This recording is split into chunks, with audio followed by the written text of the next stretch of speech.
cuadrado. Hay uno que dice play y el de al lado, el otro rojo. Sí, el cuadrado. Pero, ¿cómo sabes si empezó?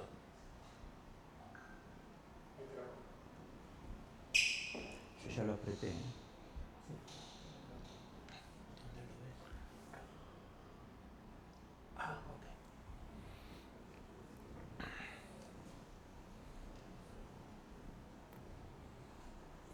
Okay, let's start. Let's try to summarize first where we are now, and then we can continue. So we start defining in the very beginning of things, vector spaces whose elements are V, U, denoted as vectors, and we know we have some operations, sum of vectors and the product of vectors with scalars, and with so many examples. And in particular, there is example where you look at the functions from some set into the reals, or here you could put the complex numbers if you want. And these form a vector space. And this is in general the vector space we are going to be considering along the course, because these are the functions. This could be Rn, and so we are going to discuss functions and other type of vectors, but mostly vectors of functions, so tuples of functions is going to be what we need for doing the analysis. So they are vector spaces. And then we discuss how to get from B other vector spaces, and one way you go to the dual using this, where Bs is B in this case, and you get the linear functions and restrict the functions just to linears. Then you get this other vector space, the dual. If you do the double dual, then this is the same, it's isomorphic to B, meaning that there is a map that maps, natural maps that maps every vector here to a vector here, and vice versa. And then we look at the tensors. Tensors are mapped from linear maps from copies, say k copies of this times copies of the dual,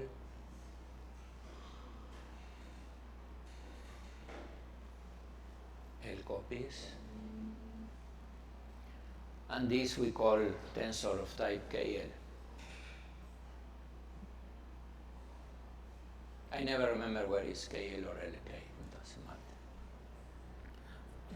So we have duals, we have tensors in general, which the dual is one particular case, is the case 1, 0. And here we saw several cases, some symmetric tensors, for instance, where you have this property. This is a tensor of type 0, 2. You could consider antisymmetrics, for instance, things which behave like this. And these two are subspaces of this space, of the space, in this case is the 0, 2. These are two subspaces, because if you sum symmetric tensors, you get symmetric tensor. If you multiply symmetric tensor for a scalar, you get a symmetric tensor. And the same for the antisymmetric. So these are two subspaces, complementary subspaces. Then we look at the completely antisymmetric one. So this has n entries, if n is the dimension of B. And we use it to define the determinant of a 1, tensor times epsilon. So we were there. Now we are going to introduce, and then we saw two other ways of getting vector space. One is a complexification, so you pass from a vector space P to a complex one. So now you allow multiplication by complex numbers.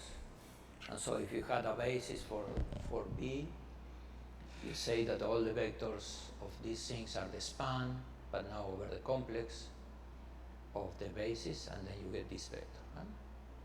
So the component of these vectors are basically the complex version of the vectors here. And the other one that we were starting to look is the quotient.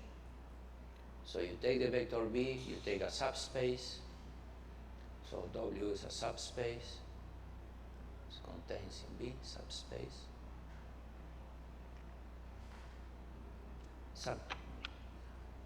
Subvector space.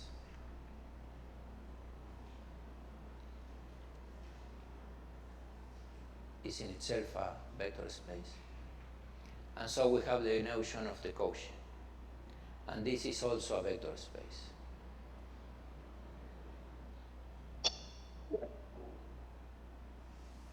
Yeah?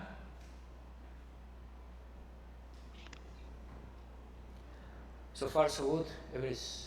Yeah, question? I have a question about this set W. It must be a subspace, or it can be like a bigger set of B, for example? It has to be a subspace. Okay. Because when we look at the classes, equivalent classes, we have seen that you need the difference between, or the sum between two elements belongs to a class, to W, and so it has to be complete, because sometimes you get 0, and so you have to be able to move every element. So W has to be a subspace.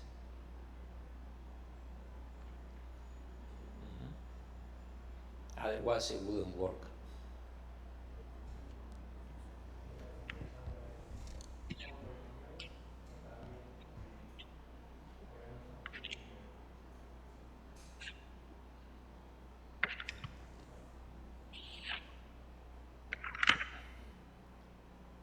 So this, we were looking at some example, and it was this example that, this is very clear. If you understand this example, you more or less understand the topic. So here we have this vector B here, and so the WB is the subspaces generated by this vector, so it's a whole line. This whole line. And so we are going to quotient the space R2, quotient with WB. So we say that this vector is equivalent to this other one because the difference belongs to W. This difference is B here. Any other vector along this line has a difference which is parallel to this one, so it belongs to WB. So all these points are equivalent. All these vectors, which the arrows are here, are equivalent. So everything here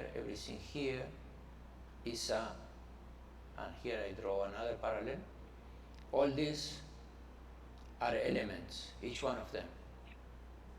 So the space is a space of lines which are parallel to the line generated by B.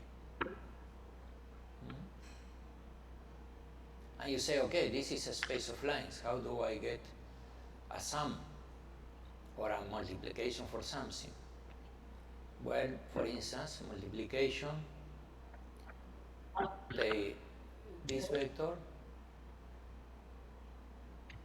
multiply by some other factor, and you will get, say here, a bigger vector, and then this vector is on this line, and so the element, the result of the multiplication is this line. If you want to do the sum, say a vector here in this line, and a vector here. So if you want to multiply this line by this line, this line by this line, so you take any vector here, look at the sum, which is a vector around here, say, and the result is this line. And the tricks is that if you take any other vector here, or any other vector, let's change color. If you take any other vector in this line, and any other vector in this line, say, when you do the same calculation, you get to the same line. So the operation is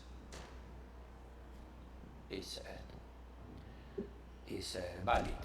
It's an operation on the lines. Okay? So do we have questions about all the things I was commenting that we already saw, or do we continue?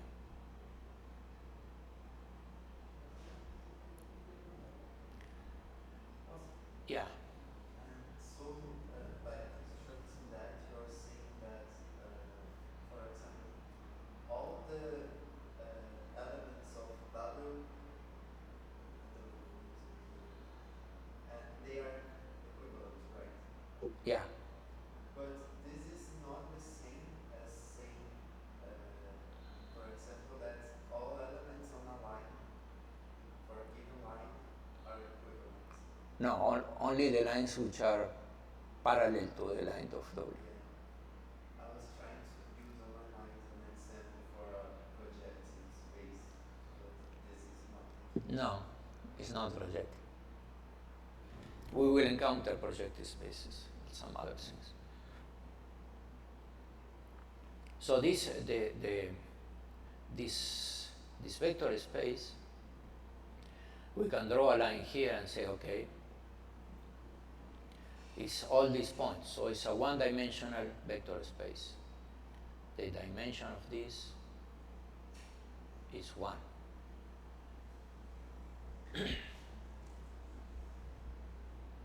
So you get here something which has the structure of a vector space, but you wouldn't think of that as a vector space.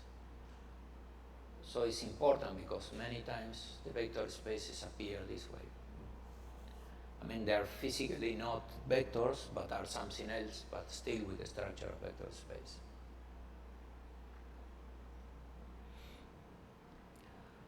Okay, if there is no question, I continue, but I would like to have to get questions, so I know that how the people are thinking about the things, what are they understanding, etc. So it's important so I can adjust my pace and the things I say and prove or not prove, etc. In a better way. This week is going to be very intense because we have to cover a lot of material so that I can start later on with things. There's a question from the chat. Okay, what? I'm sorry, I didn't understand how you got invertible maps from tensors.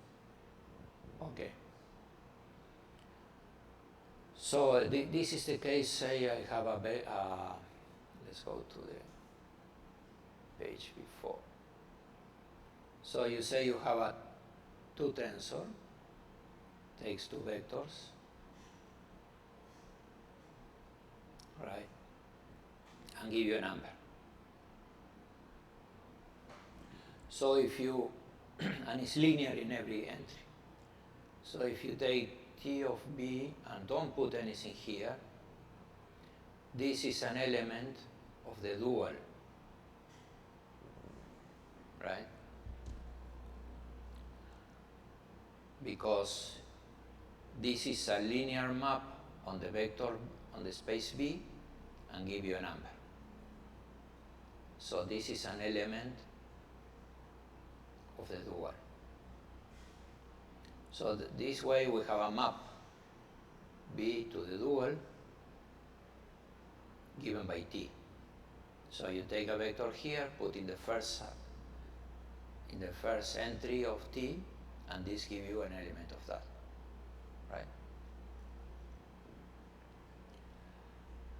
Now, if you want that the case be the case that you have a map in this direction, then you need to work harder, to put some condition on this T here.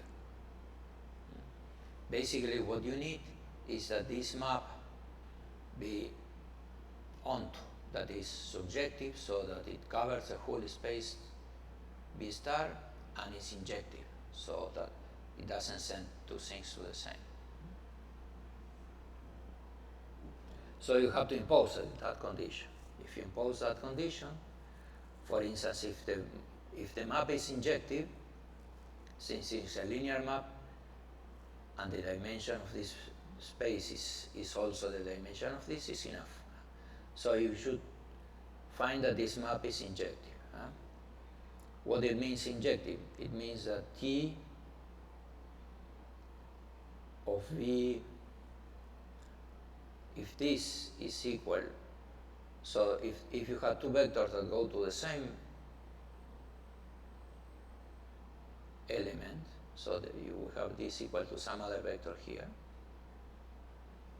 then this should imply that B is equal to B hat. Huh? That will give me injectivity. So this implies if that T of B minus B hat 0 should be 0, right? Sorry, without the 0 here. Should be the 0 map. Should be the element, the 0 element.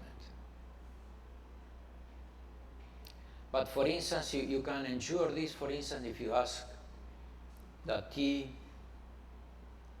of B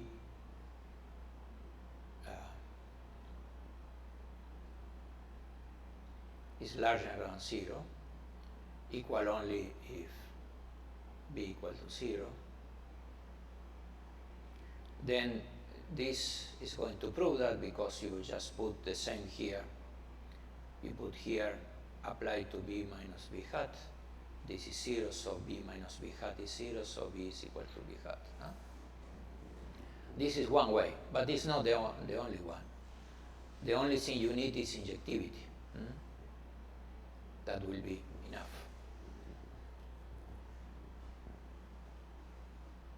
Okay? Good. Okay, then if there is no other question, let's continue. Now we are entering to discuss norms.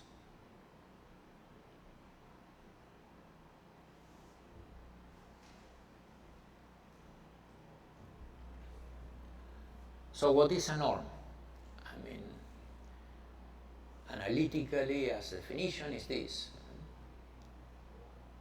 A norm in a vector space is a map that goes from B to the reals, the positive reals, positive or 0 reals, and satisfy these three conditions. It's non-negative, so if this is larger or equal to 0, 0 only if x equal to 0. I have this homogeneity property, namely if I multiply x by alpha, the norm of alpha by x is equal to the norm the norm of alpha in the absolute value times the norm of x, and then we have the triangle inequality.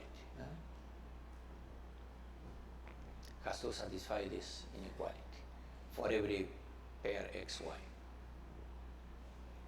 Here I put some examples. In R2, say the maximum norm, you take the max of the value x and the max of y, the components, and this is a norm. The Euclidean norm that everybody knows, square root of the one component square plus the other component square. The sum of the absolute value of the components. And these norms, say also, they are sometimes called Holder norms, where you take x to the p plus y to the p, and then take the square to take it to 1 over p, for p bigger or equal to 1. For p equal to 1, we get this one, and for p going to infinity, you get this one, basically. Others that we have already seen, say you take T, a positive definite symmetric tensor, on a vector space fit, then if you require that this thing be symmetric and positive, with inequality only for u equals 0, then the function ut that is square root of t applied to u is a norm.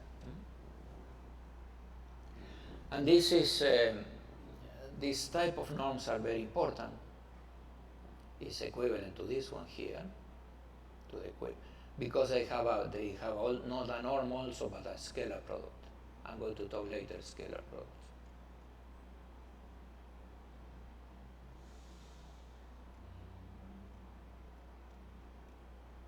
A scalar product is basically a tensor of type 2.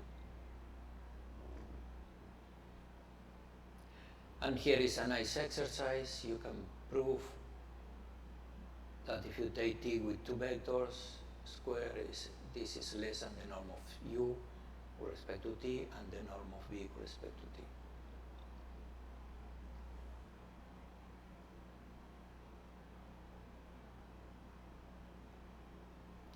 So and here there is another exercise that say, okay, look at the level set of all this.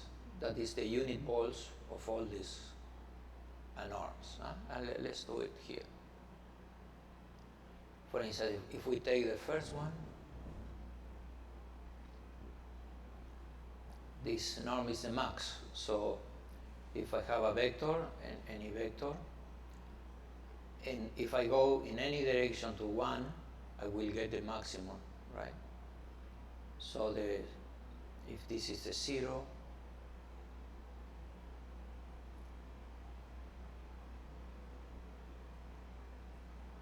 the ball, say then all the vector of norm 1 here are these ones here. Even this vector have norm 1 because the components are equal to 1 here. For the second, we all know this is a circle. For the x plus y, you can see that this is like that, because say if this is x and this is y, when x is equal to 0, y has to be 1, and when y is equal to 0, x has to be 1, and so is this one. And for the other, the Holder one, they are sort of like ellipsoids. They are not really ellipsoids, but something like this. Well, not for this case. For this case, they are symmetric in x and y, so they are things like that. This is the p norm.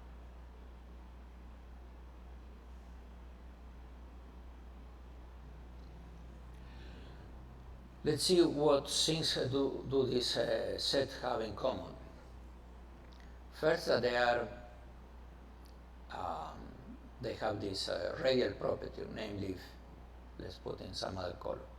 If this point is in the set, then the minus point also in the set, because norm of x is equal to norm of minus x. So the opposite points, so they have this symmetry. If you go around the middle, they should be symmetric.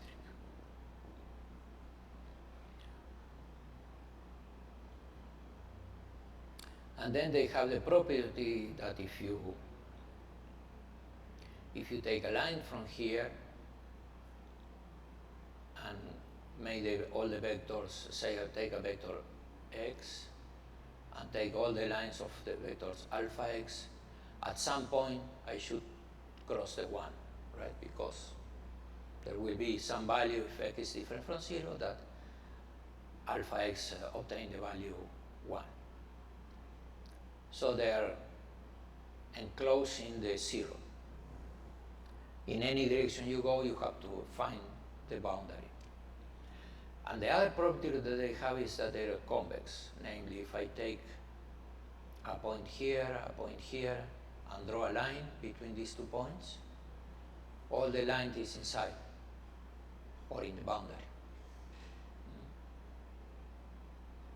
And this, if you do the calculation, is a property of the triangular inequality, because it says that the sum, well, you have to look for a while, but it's basically this property. It's a good exercise to check that this thing I'm saying here is a consequence of the triangular inequality. Remember, triangular inequality is an equality that says that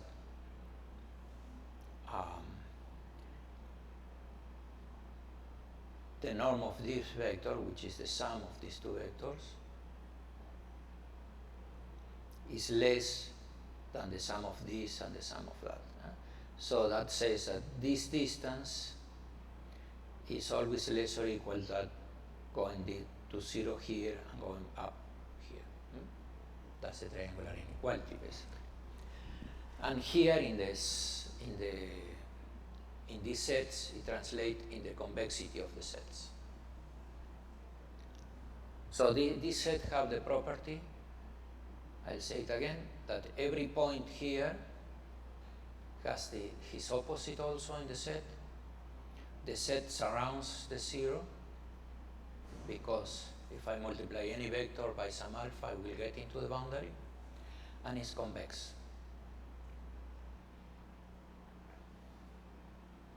Suppose now I get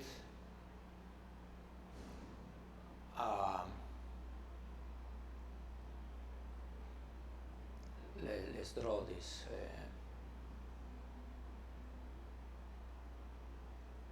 Let me. These things are hard to draw convincingly, so that you can think of this as a norm. Let's say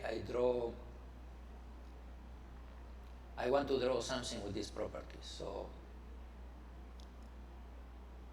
I draw something here, this convex, and then by the property, this should be like that, so that if this point is here, this point is here, and then I complete, say,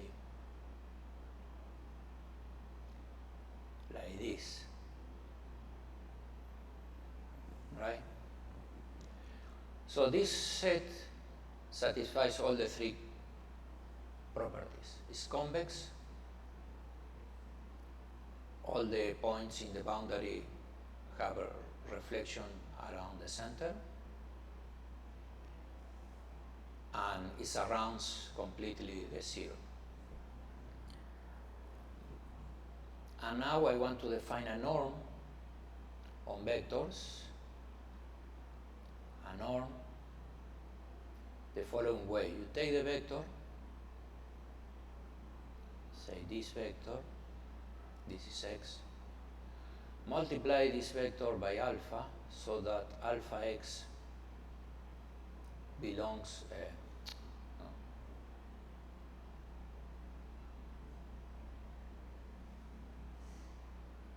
such that alpha x belongs to this set, let's call S, and call the norm of x 1 over alpha.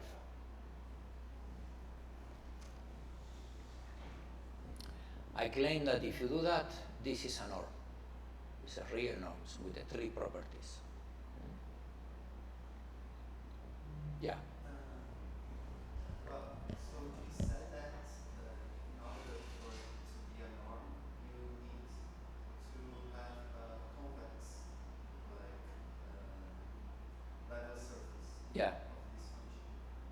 But convexity it doesn't follow from diffeomorphism is not a topological invariant. Mm-hmm.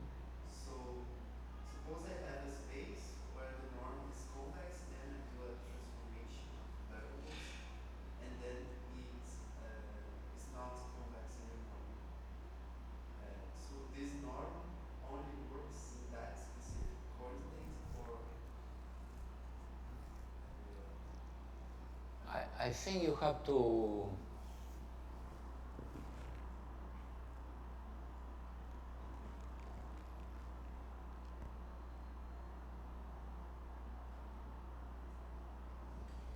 that's a good question.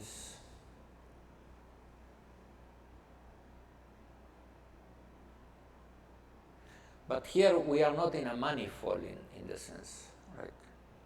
We have you are thinking in vectors in space-time, basically. These are vectors, it's a vector space. You can think of the vector space at one point on the space-time. So at most you can do are linear transformations. linear transformations preserve convexity, right? Yeah. Okay. You can. So these vectors, if you want to think in geometry, they are the tangent spaces. And so there I can have a norm, and it's okay if I change, it will preserve that. I mean, the norm is going to change by the coordinate transformation, but nothing else. So the surface level sets will change a bit, will deform with the matrix, but it will not change the convexity.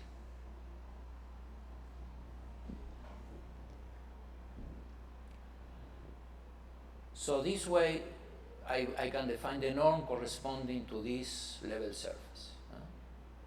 So for every level surface which is convex and have this radial property, I get a norm.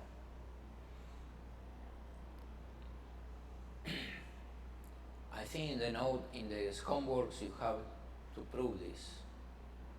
And it's also, I think, proven in the notes. And it's a nice proof.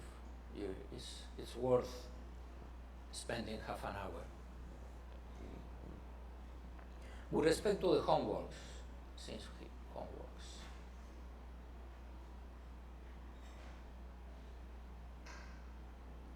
I would say the idea is you spend, say, 30 minutes in every problem.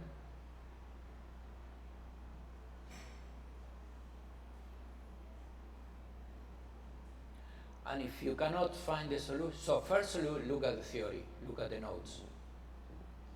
Then spend about 30 minutes in every problem. And if you cannot solve it, look at some artificial intelligence and ask the question. I use DeepSeek for many of these problems to check, and it works very well. So, and then ask. But don't spend too much time. They are short problems so that you'll learn something, you'll get a feeling of the topic without spending too much time. So don't waste a day in a problem. It's not meant for that. They are exercises.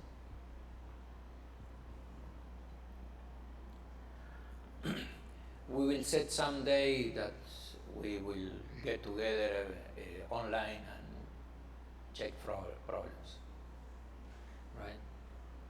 But don't waste your time. I mean, they're supposed to be easy problems, so 30 minutes is okay to think about the problem, not more. So let's see some properties of this thing. Imagine you have these two norms.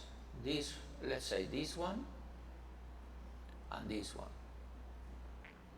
Then you can get this norm multiplied by some number and a big number, and so the level set, this is hard to draw.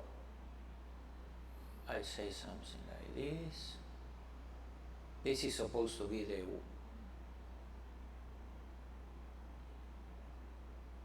this one. You can multiply this by a big number, and so the level surface now is going to be inside.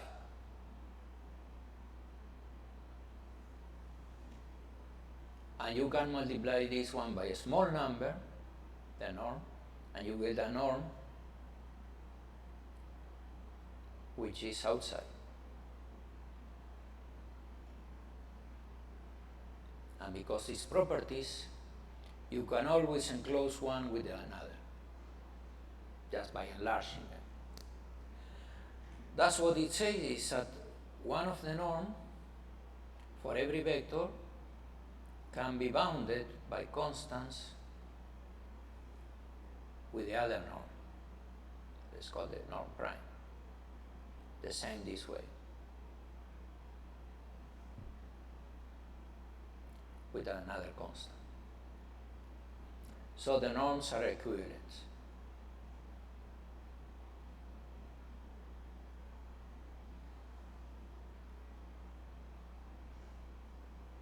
In finite dimensions.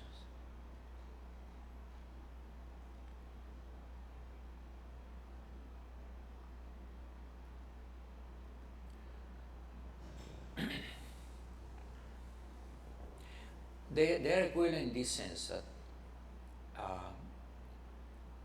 you can bound one with the other. Huh?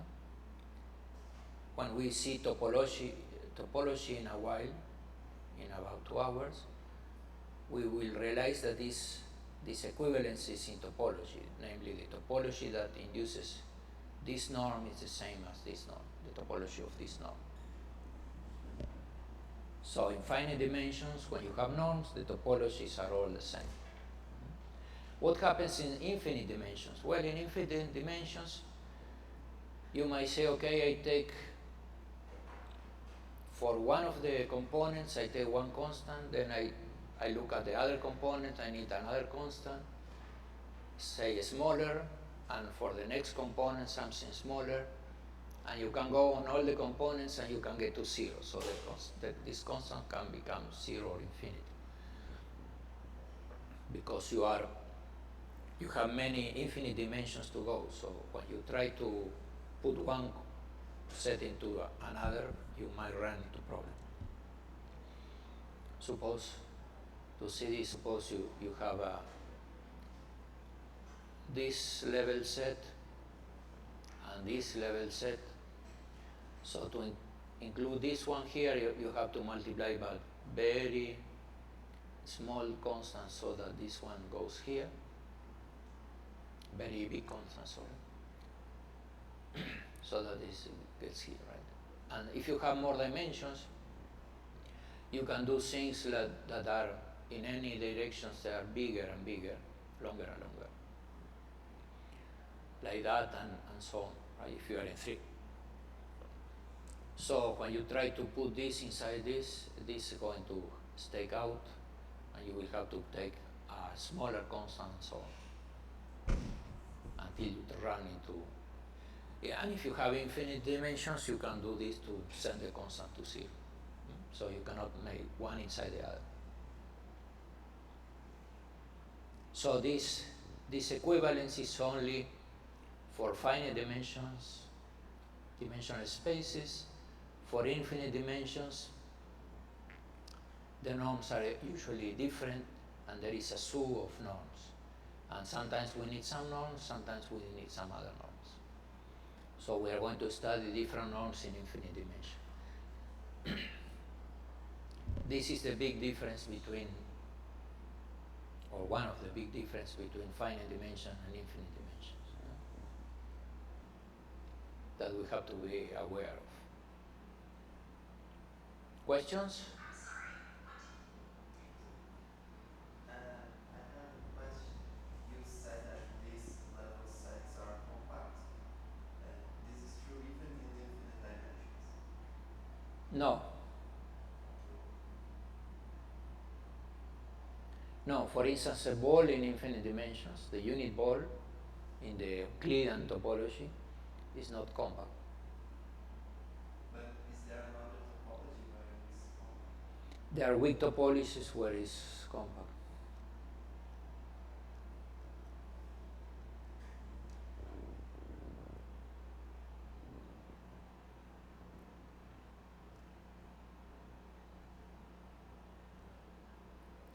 So we'll see this in maybe.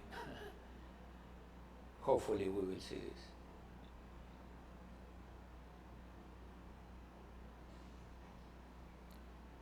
So this is just what I was talking about. Here is the proof basically that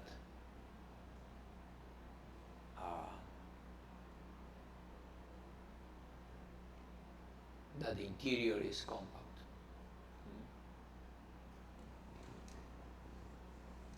So you have it already there. And here is how you define the norm, the 1 over alpha. So it's on the notes, you can check it and see some proof.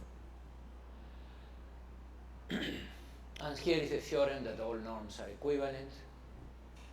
And in the notes that there is a proof, basically you show that all norms are equivalent to 1, and therefore they're equivalent among each other.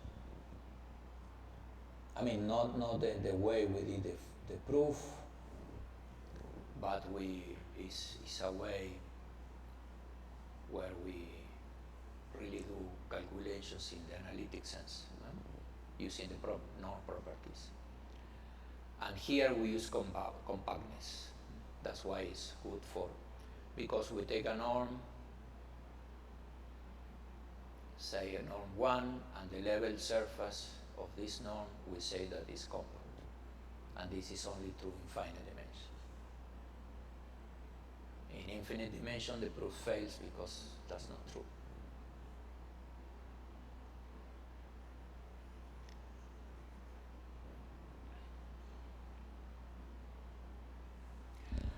Okay, so suppose now we have a norm in the space B.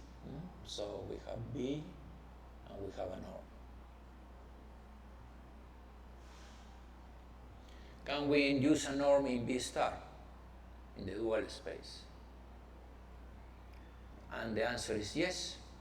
You define the norm this way. So the norm of a covector, a member of B star, is the following: is the maximum of omega times B. This should be only one line here, because this is a number and this is the absolute value. So this should be only one, like this. And here is the norm in B. So you take all the vectors B of norm 1. So this is in the surface of the ball, and you take the maximum. Right. In finite dimensions, just take the maximum, because this ball is compact, and so you know that the maximum is there. In infinite dimensions, you change this by a supremum, right? Because the maximum might not be attainable, because it's not compact.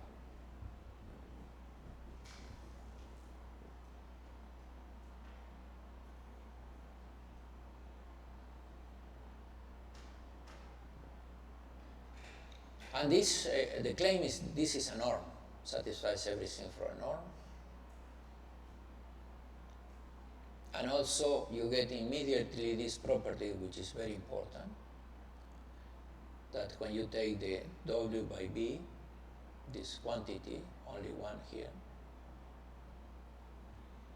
this is less or equal to the norm of W times the norm of B. This is immediately from here, right? Because this is true when for the norm of B equal to 1, and now you multiply B by something, and so here you get the new vector, say B prime has norm equal to 1, and so you will get this with B prime, and then you get B is equal to alpha B prime, and because this is linear, this alpha goes out, this absolute value gets the alpha out, and here you get the B.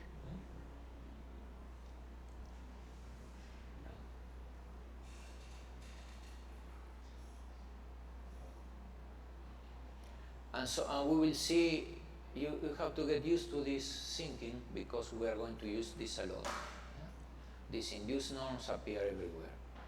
So in particular, if you have B, then the dual has an induced norm, and all the tensors have an induced norm. Say, how will you say that is the norm? How will you define the norm of a tensor of type 1, 1, so something that takes a vector and a covector? You will define it as a maximum or supremos, if you are in infinite dimensions, of things of norm 1 in B and norm 1 in B star of the absolute value of A of B W.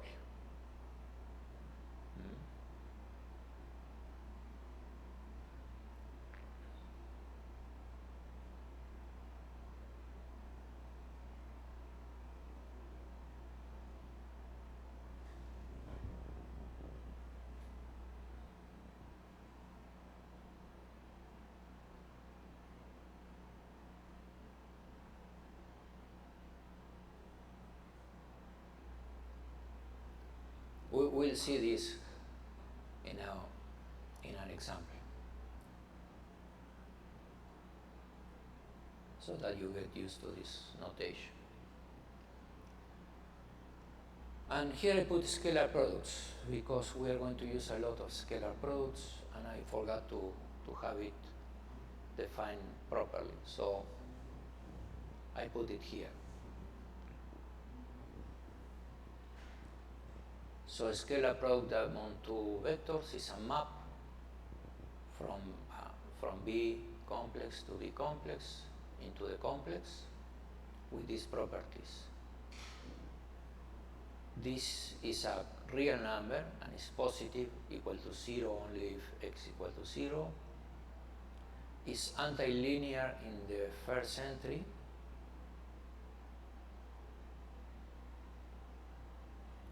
So the constants get out with a complex conjugate, and it's linear in the second entry.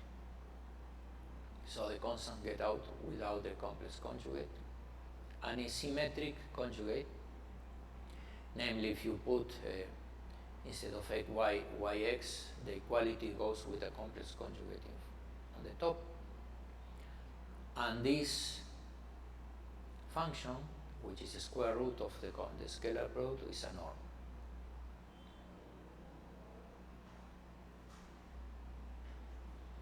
And of course, you can check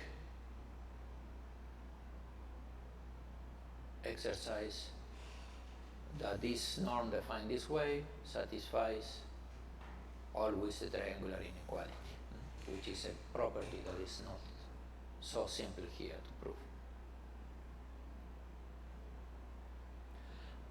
And what allows to have a scalar product and rather than norm is the following, that if you have a subspace M, you can define another subspace which is the perpendicular. They're all the x such that x with any element of M give you 0. So there you have a notion, for instance, if M is this plane, in 3D,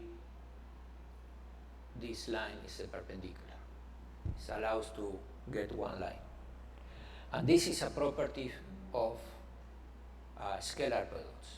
If you have norms in general, you cannot get this notion of perpendicularity. And we will exploit this later on.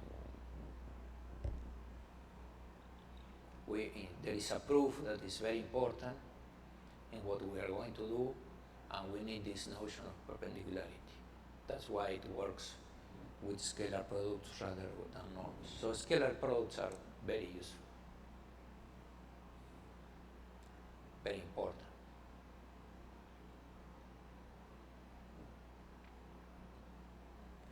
Let's make a small break. We can continue at 10:05. Okay? 10:05.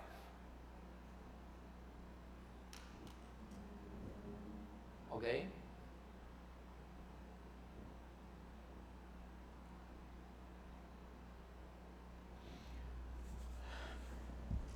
We stop.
So now we are going to look at, ya lo puse.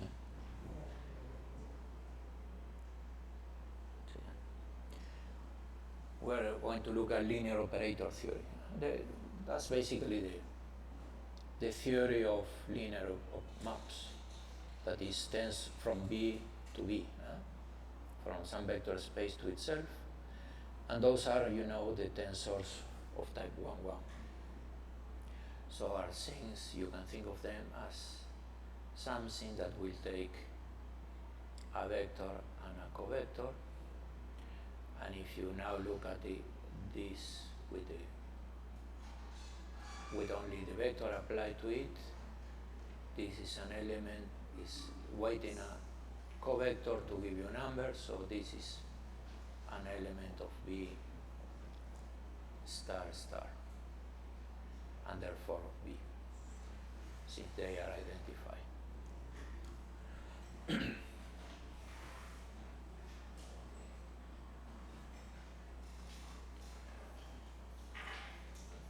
So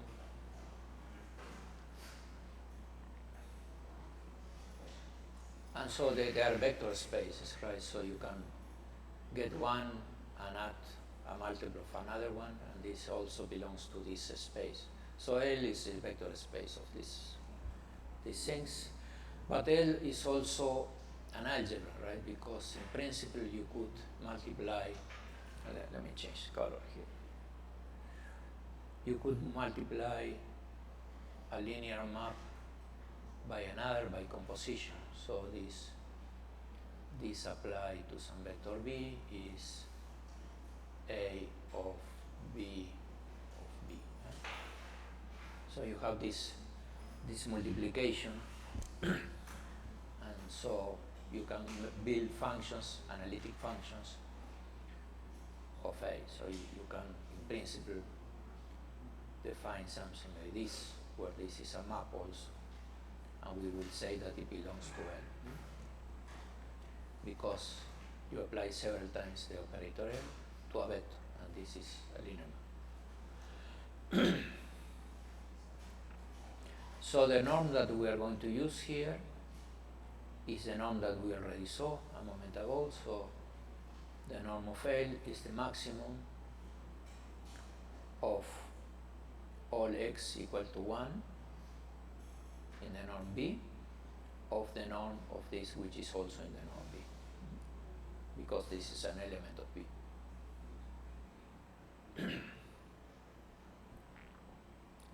Here I'm using the maximum because we are thinking in finite dimensions, so then the ball of x equal to 1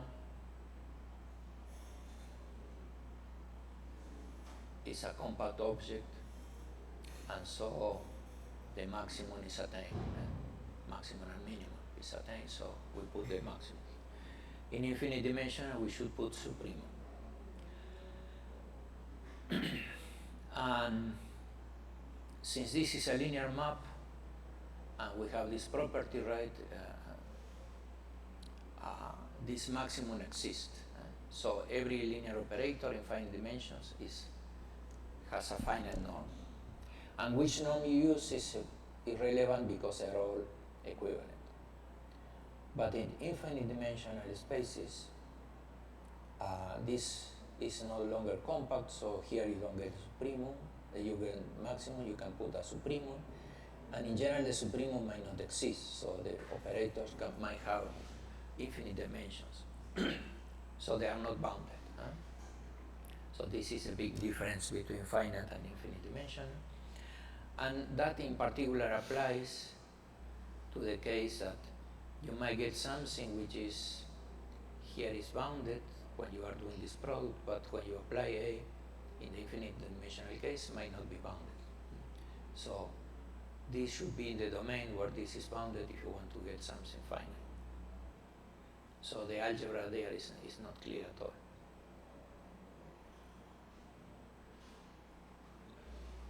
And from here you can check, for instance, this thing. This is a nice exercise, just do it. It's a 10-second exercise.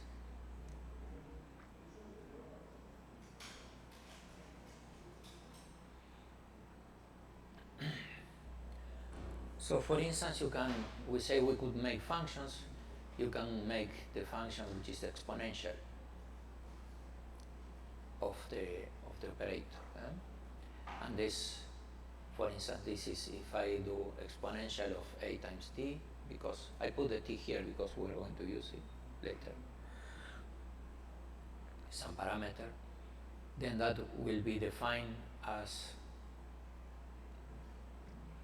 this, the analytic expression, namely the sum from n equal to 0 to infinity of a to the t to the n times n factorial. And you can do finite sums cut into some n and then look at the limit. So e to the a t is the limit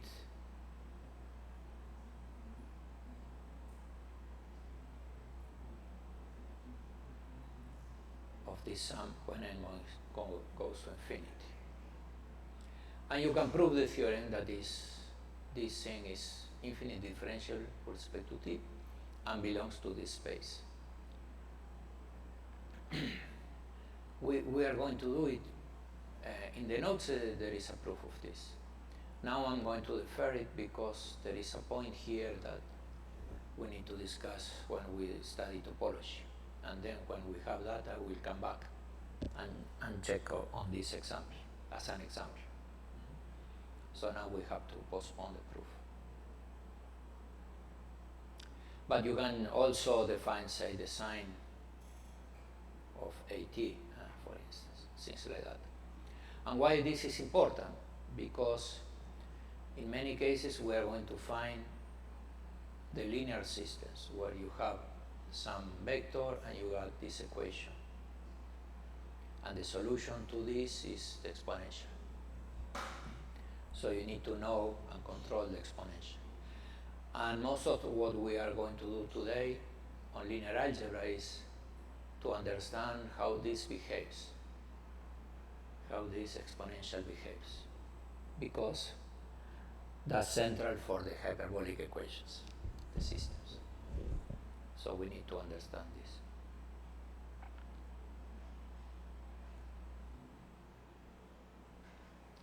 So here is some notes on representation.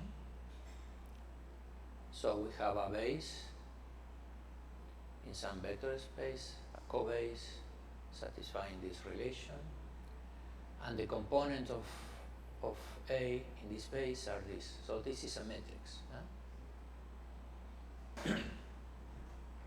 So to get the components, you apply A to the base elements, and this is a vector, and now you apply the covectors to this, and you get these components.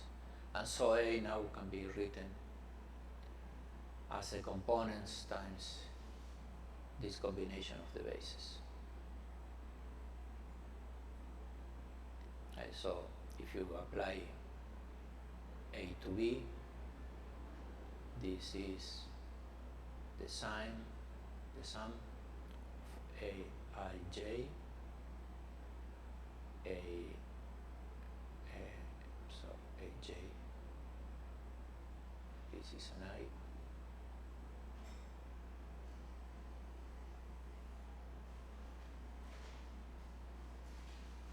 and this here is Bi, the component.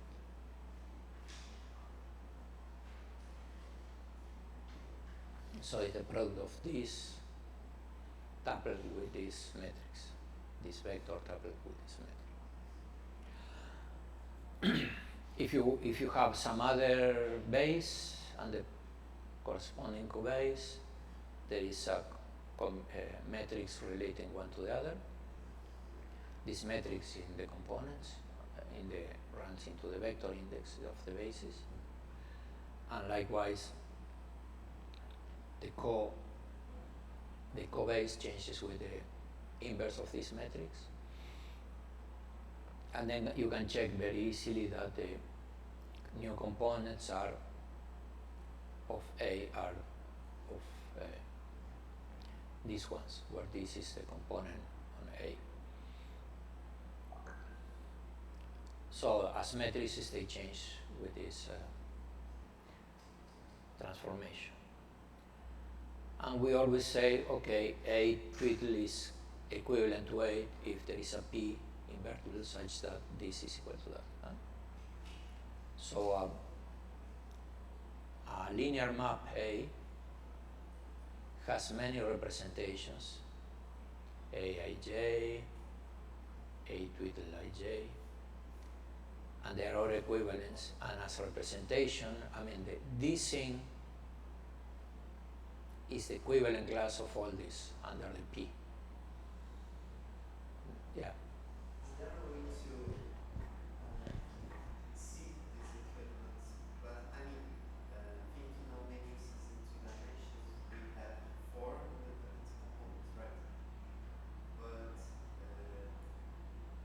taking this into account that we can change the basis, what is the true degree of freedom that we have in choosing a matrix like that? Is there a general result?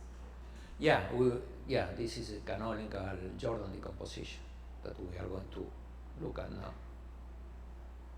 So basically this equivalent class is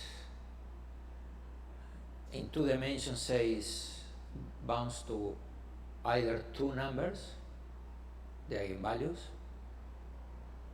or 1 number for the eigenvalue and 1 bit, or it could be 1 or 0. That's the information. And so we need to go to that because when we take the exponential of the metric, which is what I say here, say if you multiply p minus 1 e to the I times p, then you go, this is a definition, so you put this p here and you put the p's inside, and you get this in here, and this is like that. So this is the same as this. So I can change here with a p, a clever p, so that this thing has less information. It has an easy way.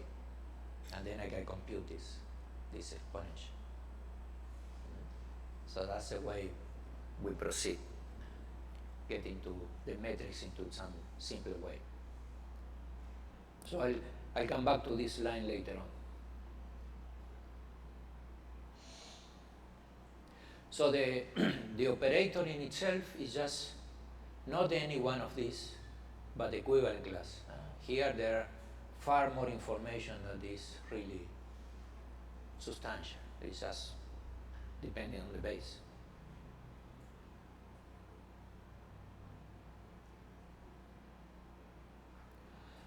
So now we are going to study the A's. And the way of studying this is how it acts, right? Because this is a map from B to B. So the interesting things are the invariant subspaces, namely spaces that under A are invariant. So if a subspace W is invariant, if when I apply A to W, to any element, I remain in W. Could be smaller, could be the same. Now, if you think of that, then there are a lot of invariants. For instance, B is an invariant subspace, obviously. 0 is an invariant subspace. And I can have invariant subspaces of any dimension if I want. So it's not really, the invariant subspace is not the real quantity to be considering, but just the irreducible ones. The irreducible ones are invariant subspaces that cannot split further into smaller pieces. Let me give you an example. Suppose I take a matrix, a diagonal metric in 2 dimensions, say lambda 1, lambda 2, 0, 0. Then I can take, this has an invariant subspace which is the one spanned by 0, 1, and another with 0, 1, and then the total, right? Well, let me do something bigger. Let's do something bigger.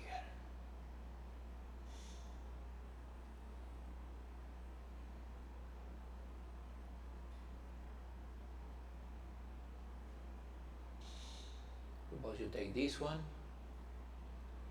Then I have the invariant subspaces of one dimensions.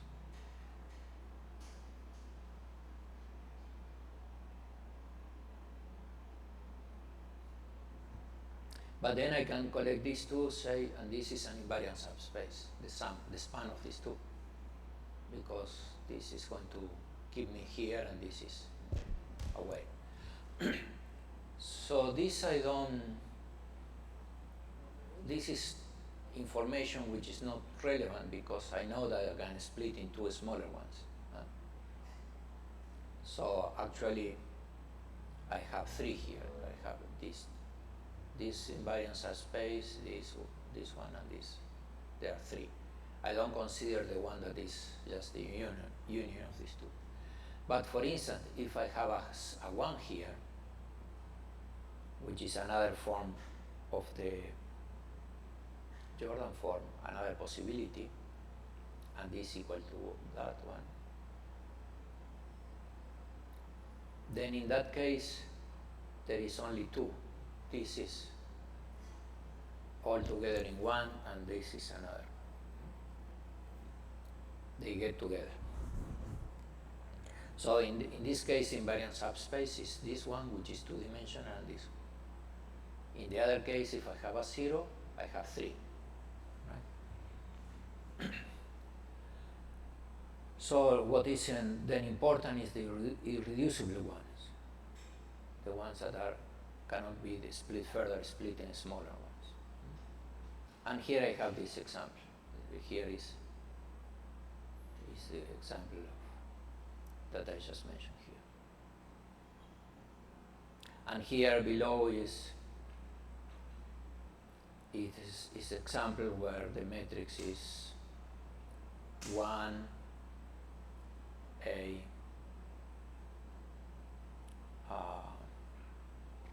1A,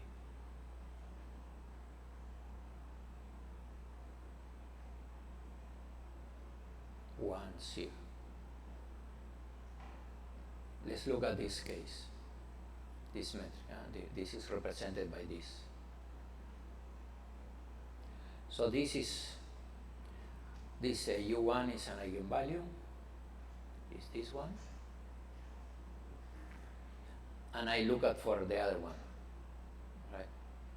So if what I have to do is to take some combination. The A2 is not an eigenvalue, so I take B equals to, say, U2 plus beta U1, and then I want to have A of B equals to lambda B,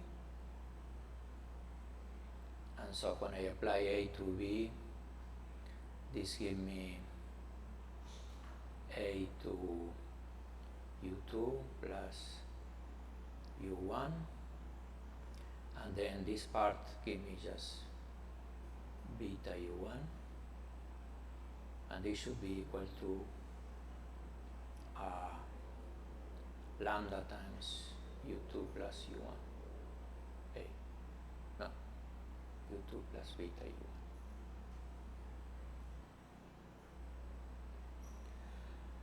And okay, in the direction of U2, it says that lambda is equal to A, so you know lambda, and in the direction of U1 you get that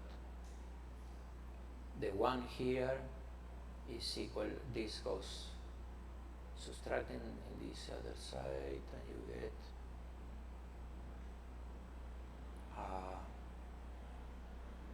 minus beta plus A times beta, that is 1 is beta A minus 1, if I'm not wrong. So beta is 1 over A minus 1, and you notice that when A goes to 1, you lose one eigenvalue. So for all values of A different from 1, you have 2 eigenvalues, eigenvectors and eigenvalues, but when A is equal to 1, I lose 1. This metric, the 1, 0, 1, 1, has only one eigenvalue.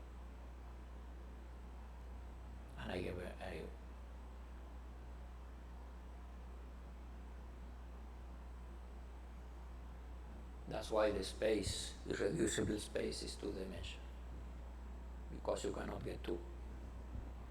This is what happened in this block I put here.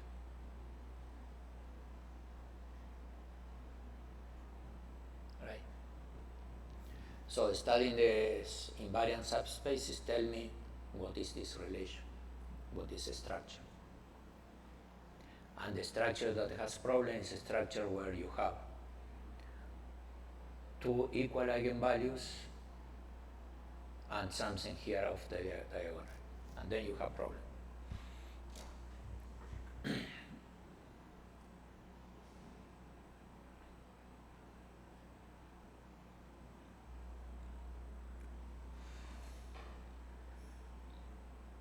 And now we are going to study these invariances. Yeah. Sorry, equal every matrix also metric. Do they always satisfy parametric properties? Is it automatic because we are linear operators? Well, say it again.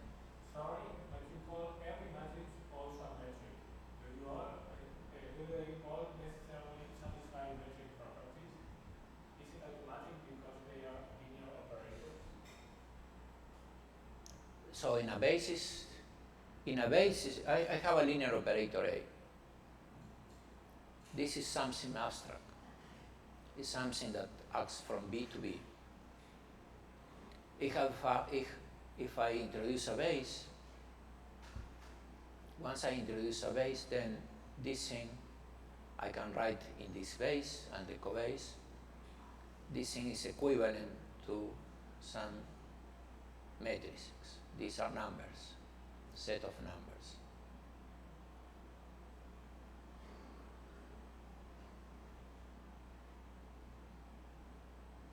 But they depend on the base. So if I change the base, these numbers are going to change. How they are going to change? If my change of basis is some matrix, then the A hat will be P to the minus 1, A, P. So these are these elements. Let me put some twiddle here to say that these are matrices, and these are matrices.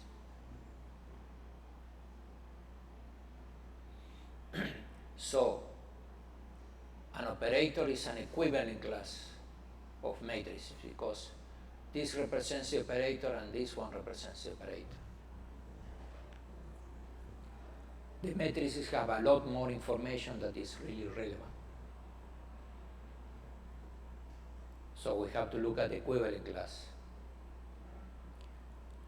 And in general, with far less number, this is a, say, n by n matrix,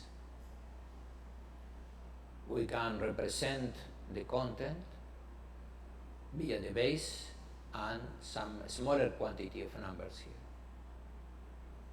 In general, you can find a base where this thing is basically n. You need only n numbers. And some conditions, some bits.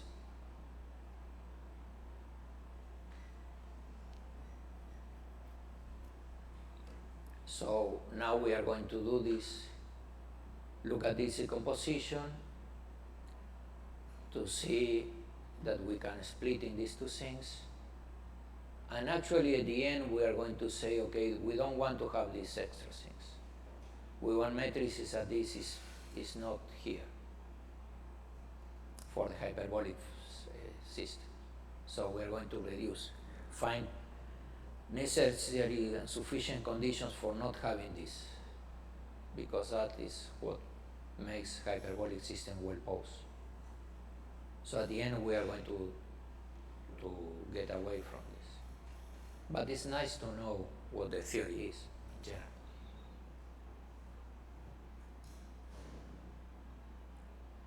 It's okay?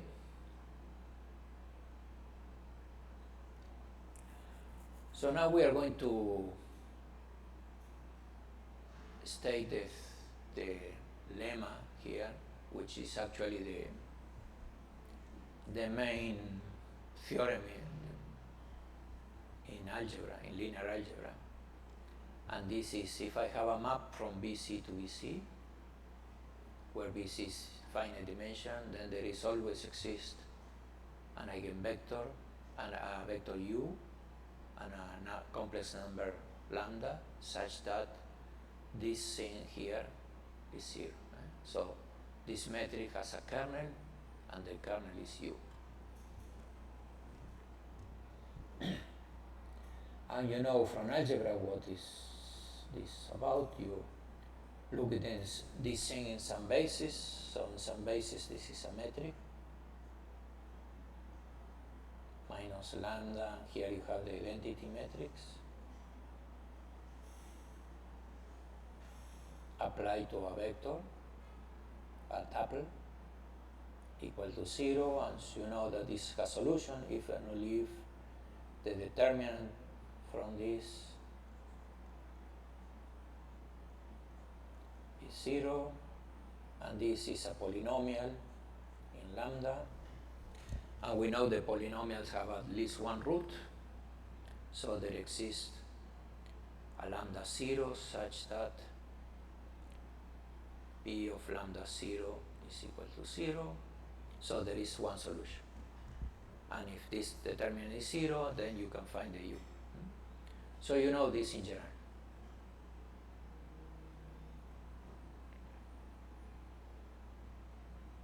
And we have the definition of the determinant. If we want to build it without basis, we know how to do it with the epsilon. So this,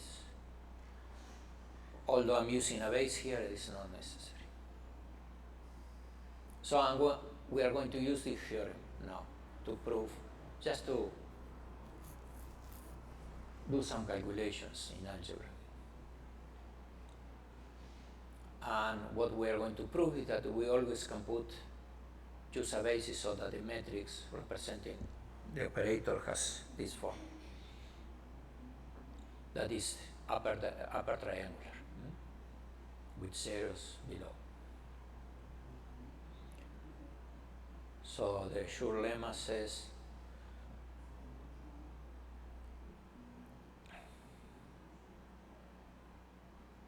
the following: let A be a map from A to a linear operator in a finite dimensional vector space with dimension n, and let this be an inner product, any inner product. Then there exists an orthonormal basis with respect to this inner product, and with respect to which the matrix representation of I is upper triangular.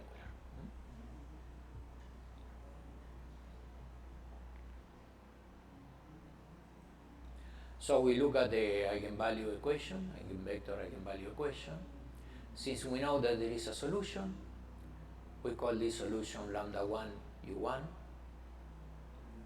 and take a basis such that u1 is a fair element, and we take it to be unit. So with respect to the scalar product, so u1 is equal to 1. What do we know? If we look at the components, remember the components, you put the cobasis, the operator,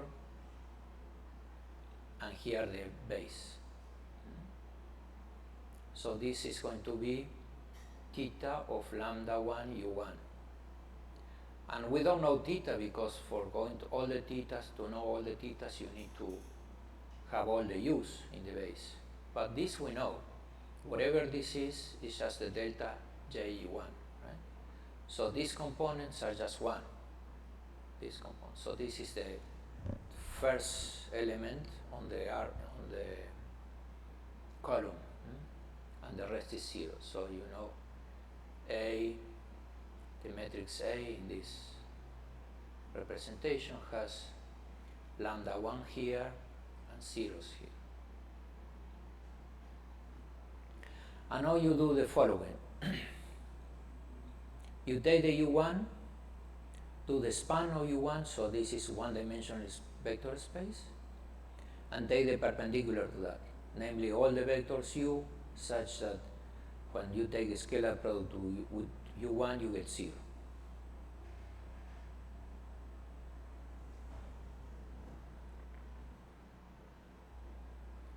So this is another vector space, smaller one.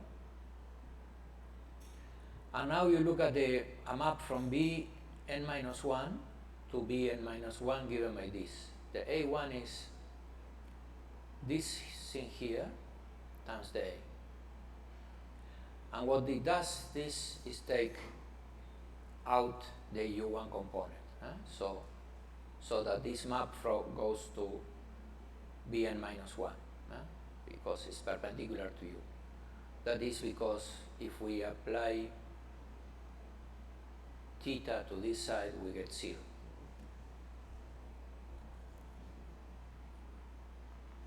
Here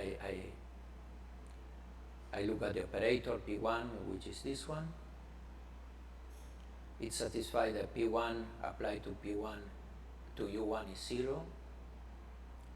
And if I take P1 applied to any vector to U1 is 0.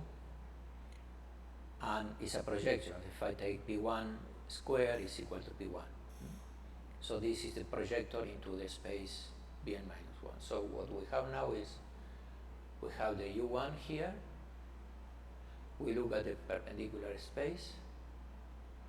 And in this space, this is Bn minus 1. We have an operator, A1, that takes vectors here and brings vector there. But then we can apply the same theorem that we had before, the same lemma. We look at this, and we know that there is a solution for that. A U2, we are going to call lambda 2, that solves this theorem, this problem. And this has this form here. So if you look at what the equation is, so we have A1 of U2 is lambda 2 U2. Now A1 has this form here, so when you look at what it means here, is this expression here. So in terms of A is A applied to U2 is equal to lambda 2 times U2, and then there is a piece here, extra piece pointing in the direction of U1, the one that comes from here, which is U1 theta 1 applied to A U2. And when you compute the components, let me arrange this a bit.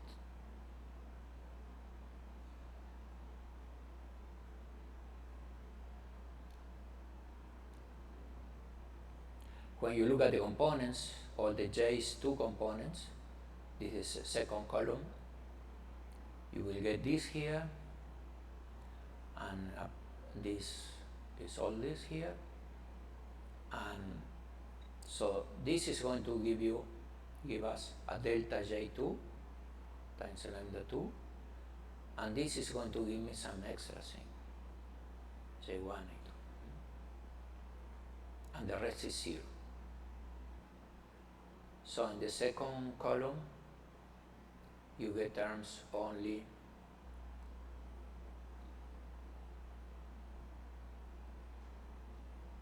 here you got a lambda 1, zeros, and here you have some component, which is this one, and then lambda 2. All these components here, that are these ones. And these are the rest is 0. And so on. You continue this way until you get the upper triangular, right? You do this. The next step is to take the span of the 2 eigenvectors you computed, the perpendicular to that, do the projection operator for the 2 ones here, and look at the A2 operator and so on. So you repeat the same calculation.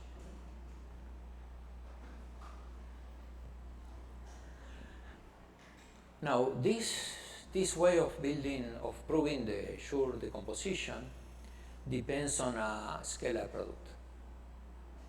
But this is actually not necessary. It's easy to do it, and you get in a basis that is orthonormal, but in general it's not necessary. Another way of doing this is using here, you do the first step as before, so you compute the first eigenvalue, sum, and then instead of using Bn minus 1, you use a B twiddle n minus 1, which is B over the span of U1. You take the equivalent class, the quotient, and you work with the quotient. You find that there is an operator, A1, that goes from B hat n I minus 1 to B n minus 1, and so on. And this is a way of doing it without scalar product. In the notes is given as an exercise, so you can check it.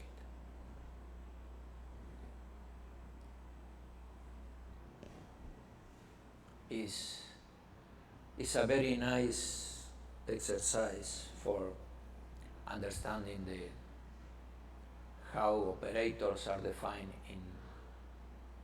in quotient spaces.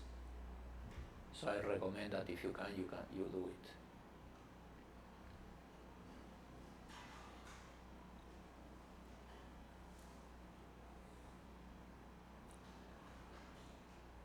So we conclude with the proof of the theorem that tells us that we can put always the matrix in this form, right? This sure form.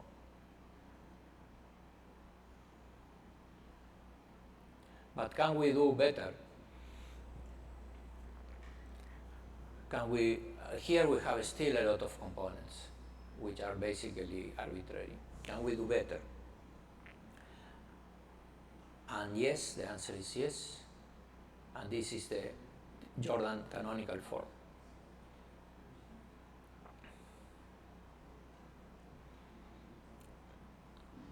What we do is to define matrices of this form. So we take a linear map from B to B, and we say we can put, this has a Jordan canonical form if we can find a basis such that this operator has this form, has lambdas here and 1 here, and then 0. So this is of this form. It's diagonal times lambda plus a matrix delta, and this say in 3 dimensions this metric is 0 here and has a 1, 1, 1, 0, 0. Well, let's write it complete. This is the metric delta. And notice that if you take delta Q, this is 0. It's nilpotent.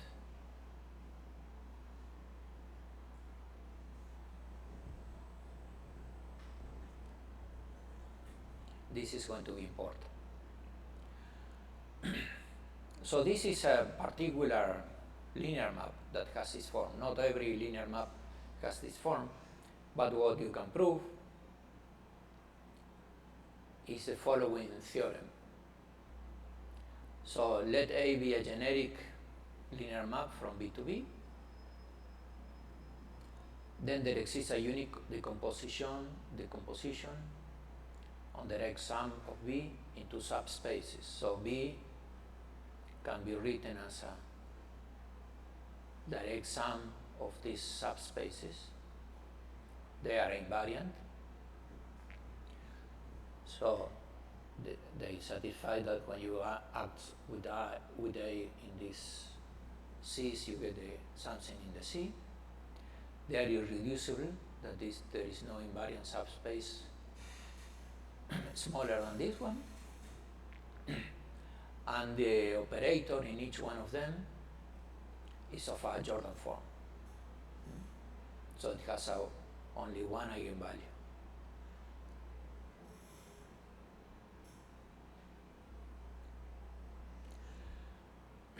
So in the notes there is a proof of that, but it's very complicated. So if you want to search on this at some point, you can look at it. There are actually two proofs, but they are not easy. It's several pages long.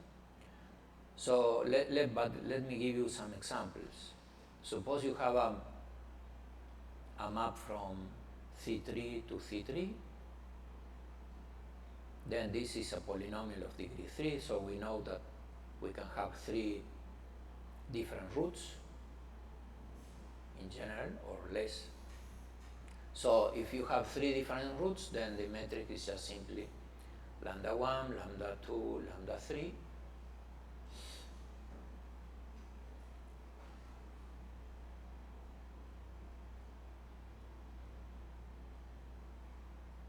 And there is nothing new. The Jordan forms, the blocks are 1D. They are blocks 1D. The invariant subspaces are one-dimensional.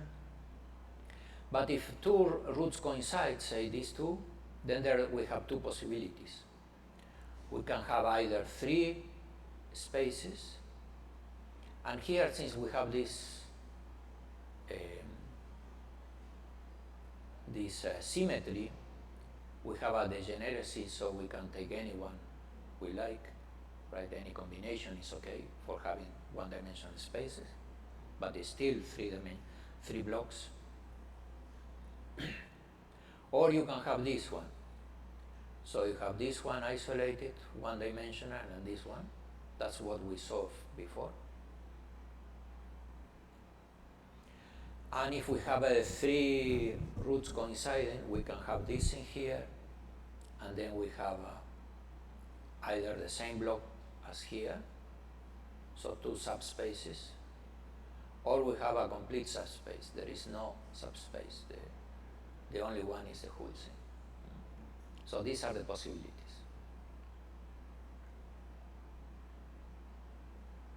So here you have the matrix, the whole matrix is lambda times the identity.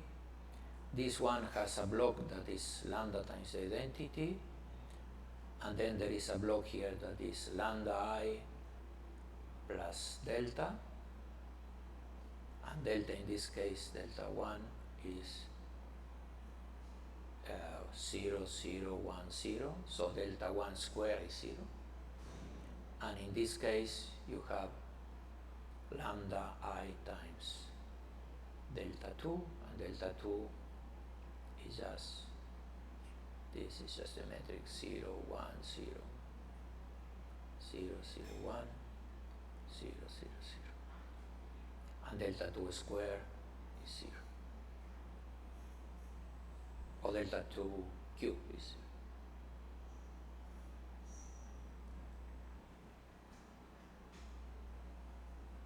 So this is a Jordan decomposition. So now we go back to the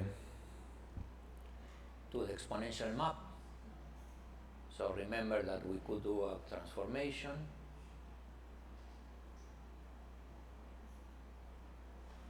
And this is equal to e to the p minus 1 AT p, right? So now we do this transformation, and this one is the Jordan form.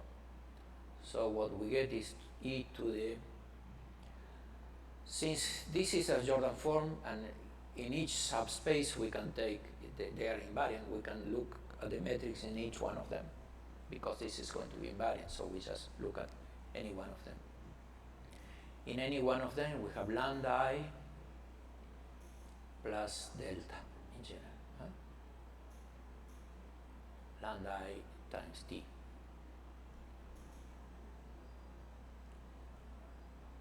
And this is easy to compute, because right? The definition of that is this is lambda I plus delta t to the n, t to the n, over n factorial.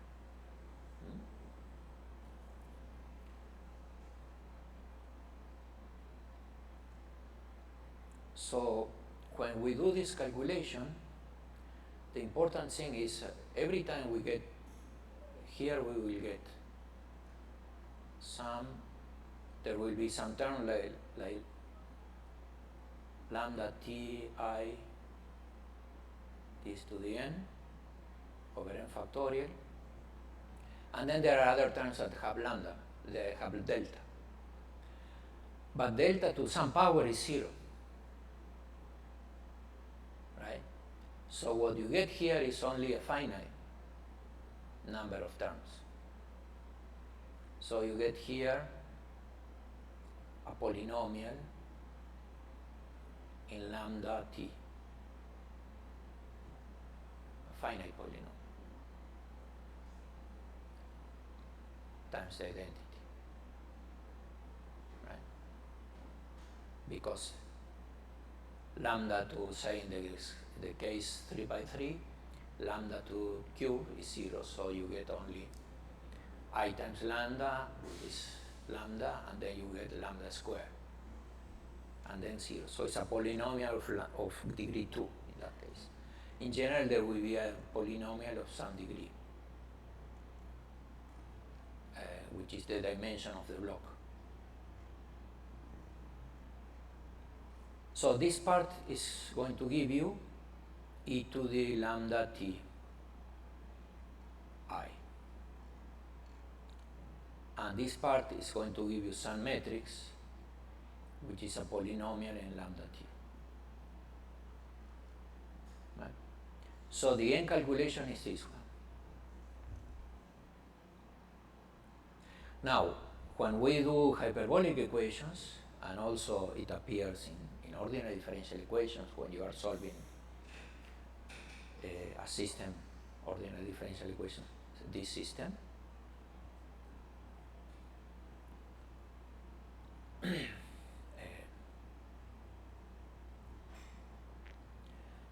we are going to be taking the limit lambda going to infinity, because what appears here in hyperbolic equations is a wave number, or the frequency, and we are taking the limit, looking at the problem at the limit of high frequencies. So in that case, lambda is, if lambda is imaginary,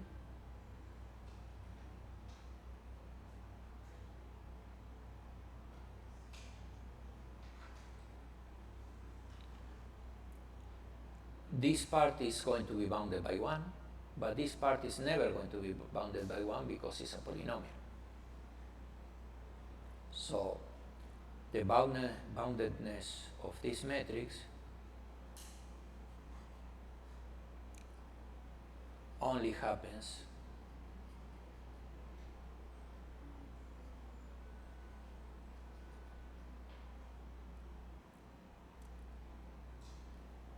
when Jordan blocks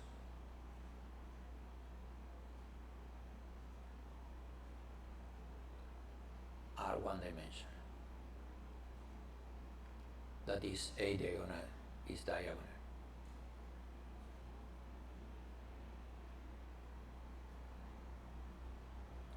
And has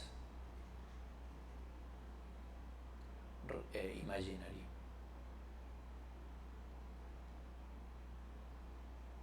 eigenvalues.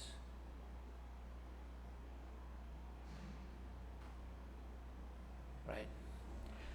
So the only way we are going to have this bounded, and we are going to see why we need this later on in the course, is when A is diagonal and has a imaginary eigenvalues. Huh?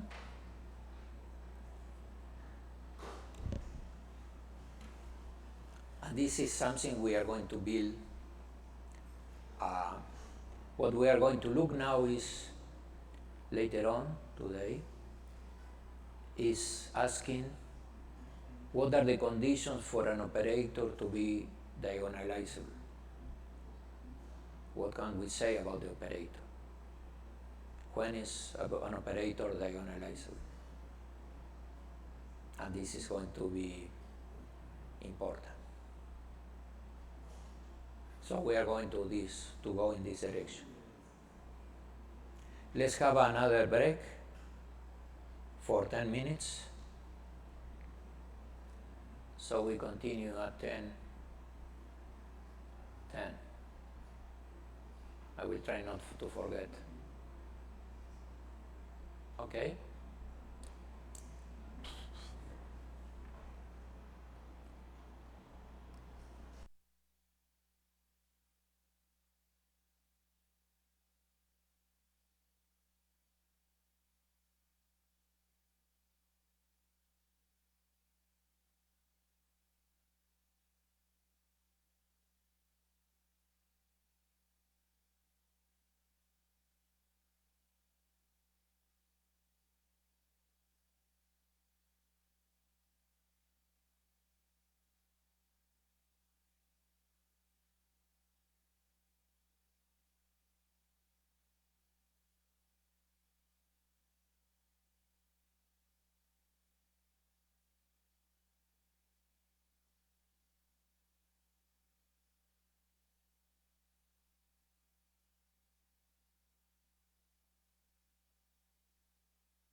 So we were looking at the exponential map, and we concluded that the only way that this map is going to be bounded when t goes to infinity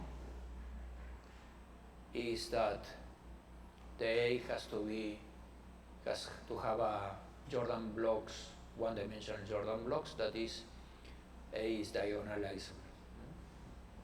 And the eigenvalues are real, or pure imaginary in this case. So we need to see now what are the conditions for that to happen. And for that, we are going to study special cases of A's, of linear operators.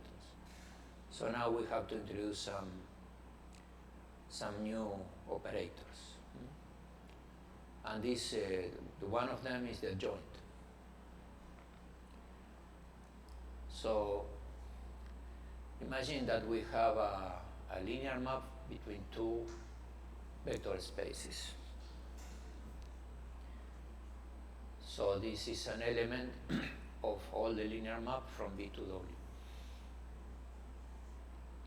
Now each one of them have a dual space that I call it W prime and B prime.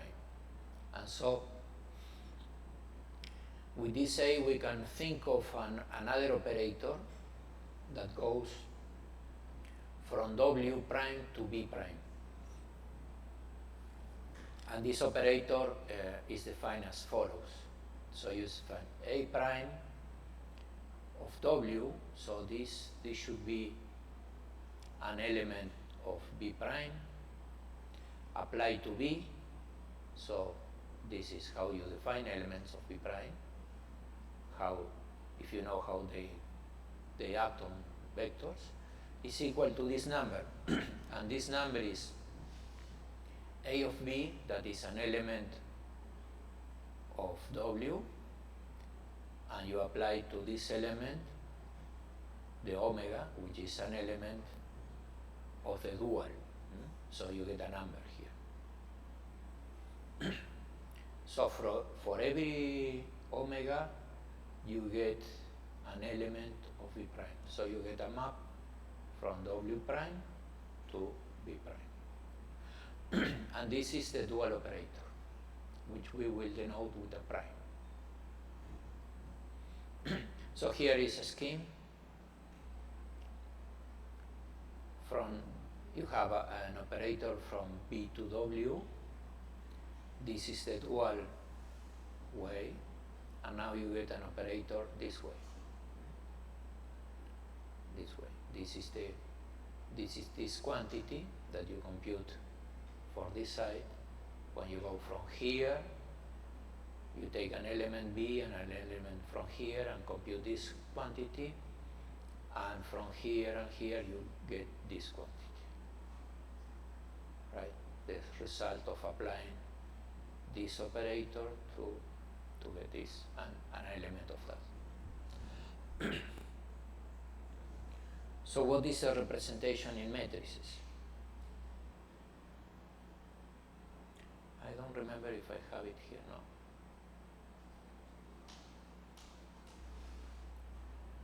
In matrices, suppose you have a base and a cobase, right? And then you want to find what is the elements of this thing. So you apply, I have a, so these are for B, and these are for, let's put some other index here, because they not even need to have the same dimension. L and theta k.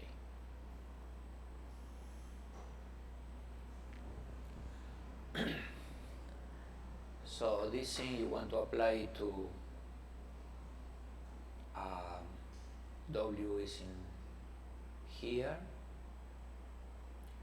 So this is omega k hat, and apply to E I. So this is the element, matrix element. These are not square matrices in general, K, I. And on the other hand, this is omega, which is theta, K, this is a prime. Theta K apply to A, EI, and this is A, K, I. So they, as elements, they are the same element. So what is going on here is you have a matrix like that, say, that acts on vertical vectors and produce some space or horizontal vectors here. Sorry, produce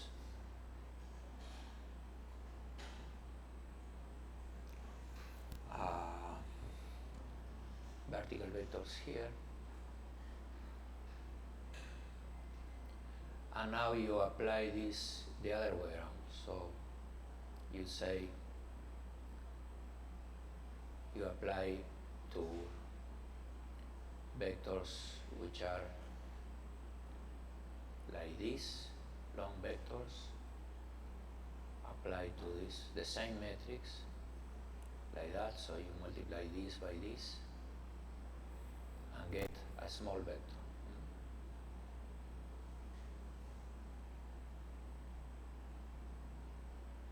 Like this. So it's this action. So these are vectors, the vertical ones, these are covectors, same dimension, and you look at the matrix, you apply the same operation, but you multiply by the left, or in this case multiply by the right. So it's the same matrix, but view from the different spaces. So this is a construction. So it's the same metric view in a different multiplication, either by the right or by the left. Is it clear that? Yeah. So in common courses of linear algebra, we learned that in order to act in the number space, we need to transpose the matrix. So transposing this matrix is like shifting the order by multiplying by the left and by the right. Is correct? Yeah. We are not doing transpose. This we will see in transpose. Transpose is equivalent to have a matrix, a scalar product, and you use the scalar product to do this operation. Multiply by two matrices. So we are going to see that later on. But this is natural, so we don't do the transposition. Usually give you something that depends on the basis. That's why you are doing that in a base where your scalar product is 1, 1, 1, 1. Right. So your base is a orthonormal base. That's why where you do the transpose. This is easy to do in first year because it's too complicated to say everything like that, right? So people just say, okay, there is a hidden scalar product there that you never see, but you are using it all the time because you are using operations which are valid in some base, which is the orthonormal base for this scalar product. So we are going to go now to that. But this is a natural. You just say take the matrix like this. Usually you do the operation here to here and get this number. Say this by this, the second number, and so on. And here is the operation is the same. You do this vector by this, get a number here, this vector by this, get a second number, and so on. Because you are applying this matrix to the dual, it's this operation. This is a vector, this is a covector. You see, the operation between vectors and covector is that if I have a covector and I have a vector, I can multiply like matrices. And this is okay, it's well defined. I cannot multiply, if I have two vectors, which are two columns, I don't know how to multiply them to get a scalar. I need a metric to that. But this operation I can do. This operation is omega of B, where this is omega and this is B. And so here is the same. You say, okay, this is omega. I can multiply this way and get another covector. Here I have a vector, I have a covector. Well, so this is, the dual is very easy. It's just changing the way you think about the matrix. One you apply this way, and you are applying the other way.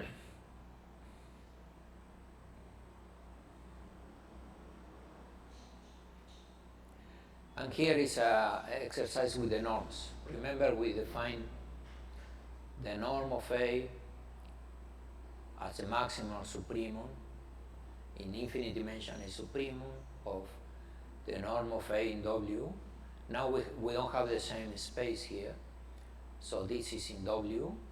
So we have now a norm for B, and then we have another space with norm with W. This is the norm on B, and this is the norm on W. And we define the norm of A as the supremum on the ball of radius 1 in the norm of B of this in the norm of W. Usually the norm of these things is very easy. That's the only thing you can have, and so you do define this way. If you think about this, it's very natural. And now we are making a calculation here, just to make some gymnastic. We want to compute the norm of A prime, the dual. In finite dimension, we know that they should be the same because it's the same matrix. Whatever you do, you should get the same. So this is, like this one, is the supremum on W prime of all the omegas of norm 1 of this in the norm of B prime. It's identical to this, but to the other side. And now this here, this is this norm here. And this is a norm of a linear map, so it's the supremum of all the B's, right? This here is an element of B prime, omega. So the norm of that, remember, is the supreme of all B's, B of norm 1 of the absolute value of this. That's how we define the induced norm here. So this like that with a B and all the B's of norm 1. Now by definition, this is just the same number as that. So we get the supreme of W and the supreme of B of this in here. Now this that we have here is less or equal to, we are using here that omega of B less or equal to the norm of omega times the norm of B. And this is just because this is the supreme norm over all B of norm 1. So this is less or equal to this one. And since these are norm 1, we just can take it out. It's just a 1 here. So we get the supreme on over all B of A of B on W, and this is the norm of A. So we know that the norm of A prime is less or equal to the norm of A. Then you can prove, but it's more difficult, that there is an element here such that the norms are equal. And so this is an equality. Actually, you can prove that this is an equality in general. But this is harder. In infinite dimension, it's harder. This calculation holds in finite or infinite dimensions. But to prove the equality in infinite dimension, it requires to choose a special form here, omega, such that this is saturated, so that this is equal to this. And you have to build it by a theorem. It's not something that you can readily find. But this, I went through this exercise to show you how all these norms work together. Once you do it once, you will realize that it's very, very natural. That's the only thing you have. You have numbers like this, so what else you can do, which is natural, it's nothing else.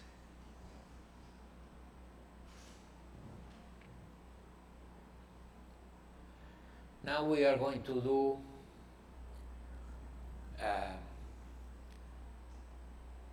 another construction that has to be with this transpose. And this is the case when you have a scalar product. So now we are thinking that we have a scalar product.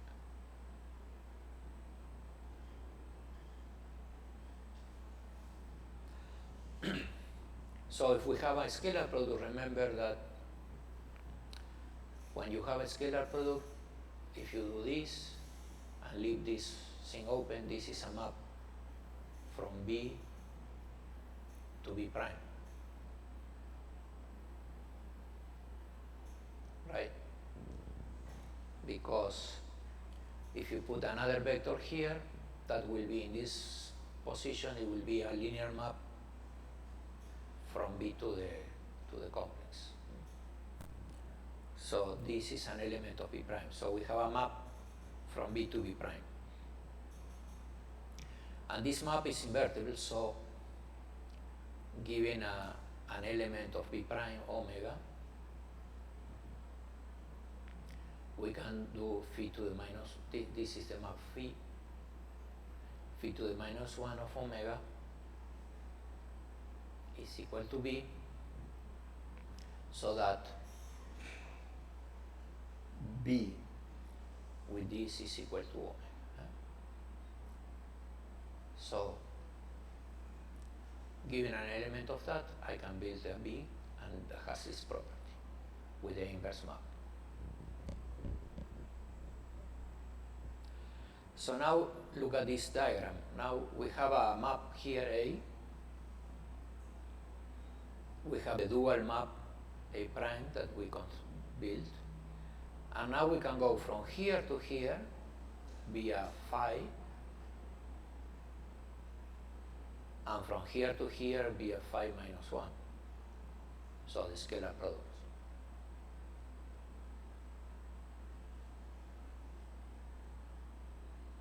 Right? This is the this one, we want the phi minus 1 will be the line going like this. So now we can have this operator and the operator that goes around here. And this we call A star. Okay? So that should take a vector in B and bring back a vector in B. And the action of this operator is as follows. A star of a vector B is the vector you get.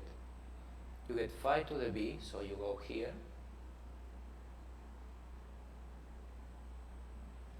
apply A prime, so you go here, and then go back here.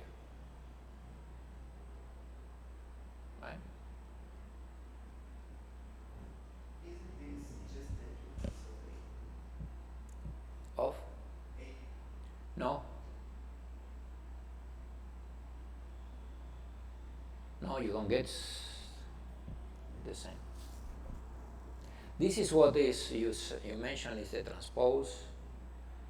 On one side you do the dualization and you transpose the other. So in terms of the component is like that. If the scalar product is given infinite dimensions by some matrix Tij, so you lower this index with the T and raise this index with the T minus 1. In general, what you do is you think of that as a identity matrix and this as an identity matrix, and this is changing the indices. Right? In general, it's like that.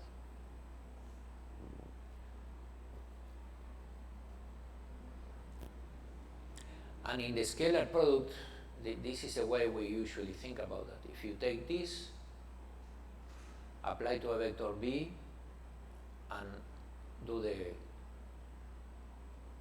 scalar product with U, this is the definition. And now you use that phi to the minus 1, this one here. If you put B here, so phi to the minus 1 of omega, you get omega. Apply to,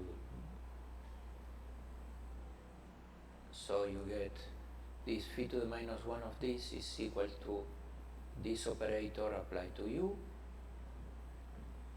and this the definition of that is phi applied to A of U, and this here is just, this is a scalar product, so it's B times 8 of U.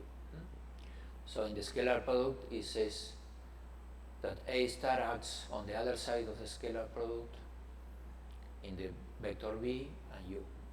And this is a form, usually is defined in quantum mechanics, and so it's defined like that. So it's the operator such that this is true. So here we are just doing the same but explaining how it goes. How it is the construction of the operator. And this is a construction. You can build it. And in finite dimension is just you take yours in any base, you take this is a scalar product component in that base, and this is the operation. You raise and lower indices. Okay? So in particular, the ones that are important is a self-adjoint or Hermitian, where this operator here is the same. So A star is the same as A.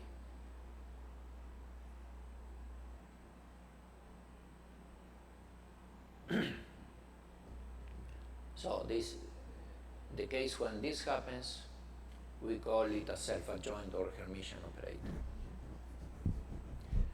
Usually one looks at it in the,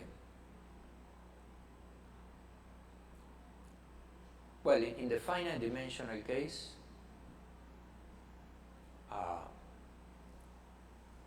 it's just when these are the identities, say, okay, the transpose of the matrix is equal to the complex conjugate.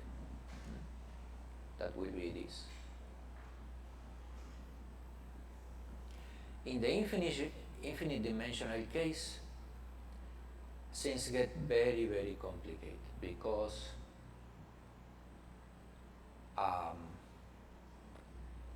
in general these operators are not continuous. They are defined only in a subset of the whole vector space. And this equality means that A is equal to that, and the domain of where these two things are defined are the same. And sometimes this doesn't happen. Notice that, for instance, if the scalar product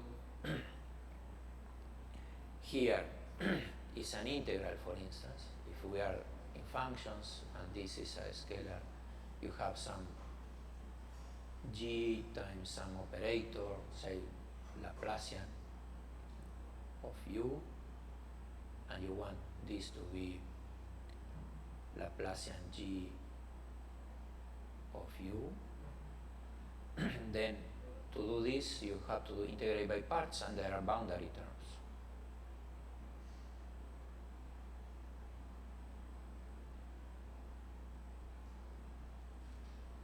So the boundary terms have to cancel, and that happens only for some spaces, not all the spaces. So one have to be careful with this in infinite dimension. But the construction there is a bit different.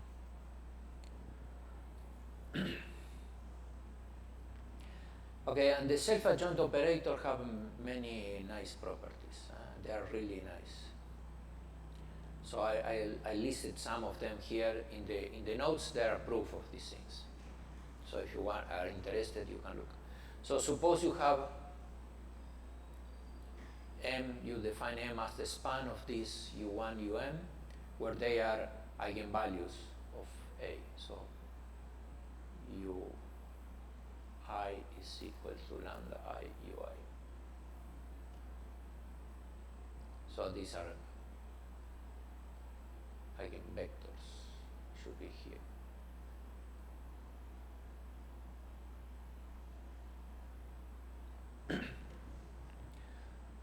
Then this space, and this is obvious, but this space also is invariant and is an invariant space of A. So that means that A of M is contained in M, and A of M perpendicular is also contained in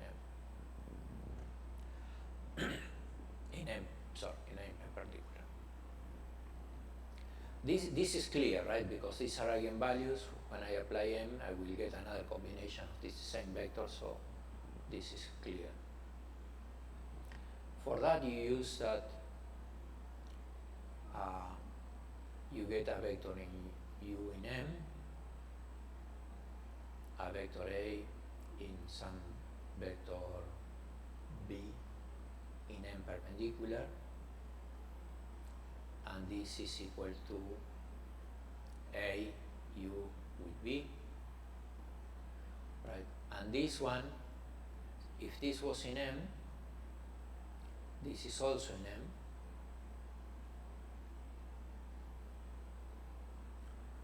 Therefore, since this is in M perpendicular, this is 0.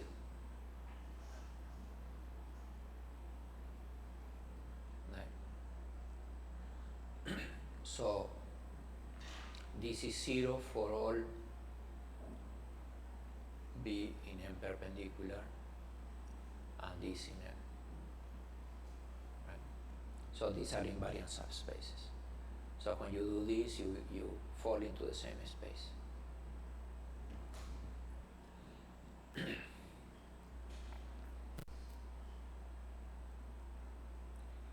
Well, you know all these things from quantum mechanics. If A is self-adjoint, then the eigenvector of A form an orthonormal basis of H. That in particular means that the A is diagonal. So every self-adjoint operator is diagonalizable. And the eigenvalues of the self-adjoint operator are real. These are things there are proof in the notes, but I'm sure you know this from quantum mechanics.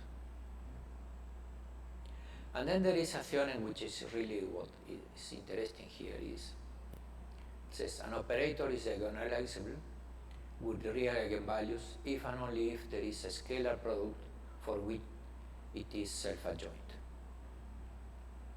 So you have an operator and you compute the eigenvalues, and you discover that it's a complete set, so that this when you represent this matrix in this, the basis of the eigenvalue is diagonal, and they are all real.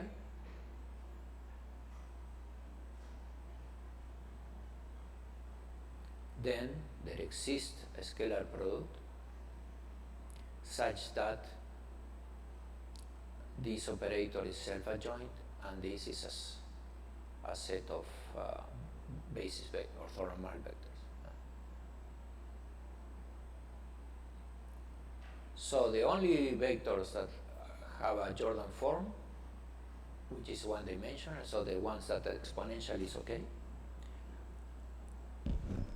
are operators that have associated with them a scalar product such that they are self-adjoint in that scalar product.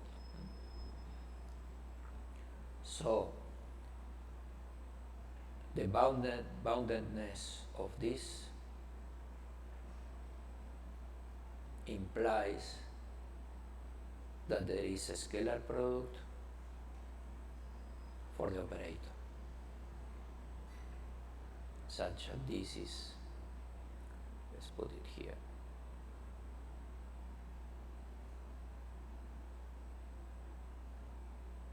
Right? Let's put an I here.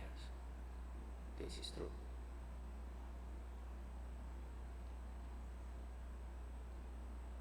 So we will study this later on, but this is related to the existence of this thing, of this structure. Right, so A provides a structure, a scalar product in particular. And that's why we have energy estimate, etc., is because we have this scalar product that comes with an A in the case that has this property. So we are going to see this later on.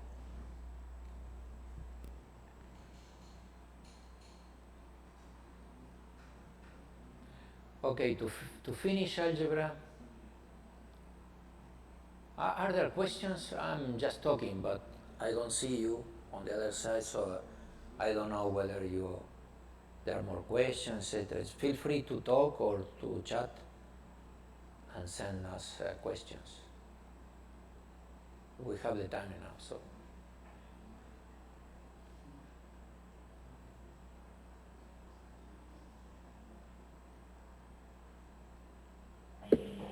Sorry? Yeah. I didn't understand how from the self-adjoint conditions or even the matrix representation you get to the fact that adjoint operators are the conjugate transpose of the matrix representation.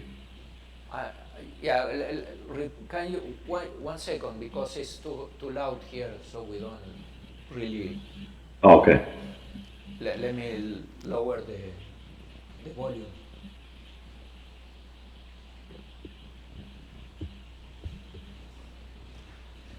Let's see how to do that.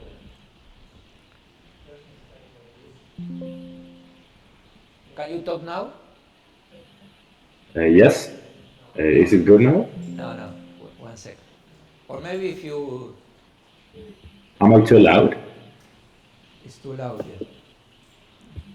Hello, hello? I think now is.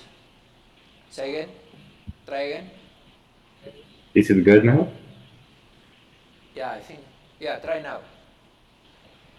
Yeah, okay, I didn't get No. how come. Well, I can write. 1 second. Okay. Again? Is it good now? No. Well, try to Hello? speak further from the microphone. Pause. Because we don't know how to change it. Well, I don't. Well, Okay. I'm just gonna write. Okay, say it again, the question. I didn't understand how to represent the adjoint operators at the as the transpose conjugate of the matrix? Because you said that the adjoint just represented the matrix applied to the covectors, Uh-huh. but I didn't understand when that went to the conjugate transpose representation. Okay. So let me go back.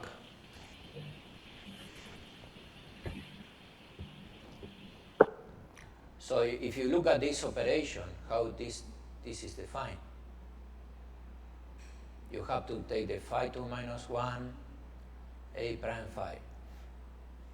Phi here is, if in a basis representation, is you have Tij, which are the components, the values of the base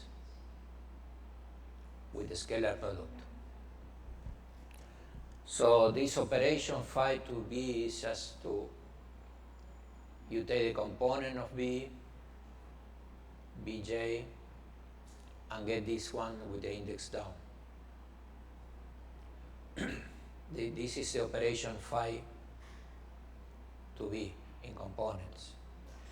This one is with the inverse of that. So there is a matrix Tij where you take two covectors and this gives you a vector, right? And this is the inverse of that. So this matrix, this is Tij minus 1. So it's the metric that such that T, I, K, T, K, I, Aj is delta Ij when you sum over K. So these are the operations we are doing C. And so if you follow this and do this calculation here, this definition, you will get this. Well, now you get these T's here. In the case that your base is an orthonormal base with respect to this T, these are Kronecker deltas. So here what you get is the transpose conjugate in the case of the scalar product is complex. Right? Super. Thank you very much. But if you are in any other base, this is a calculation. But the point here is that you need some structure, you need some T, right? When people say, okay, I take the transpose, they are thinking that they are in a base with orthogonal, and they are doing the things there. So it's fix the base, fix the scalar product, and then you do that. So in the orthonormal base, this is okay. And it's a fair calculation because, but sometimes they don't say that you are using a scalar product. Right? So here is, we are just putting plainly that we are using a scalar product for the calculation. Otherwise you cannot do. While the dual is, for the dual you don't need any scalar product. For that calculation, for this one, this is all without any scalar product.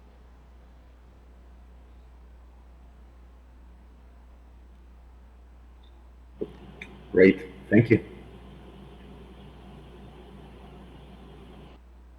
So this is the main theorem that we want to use later on.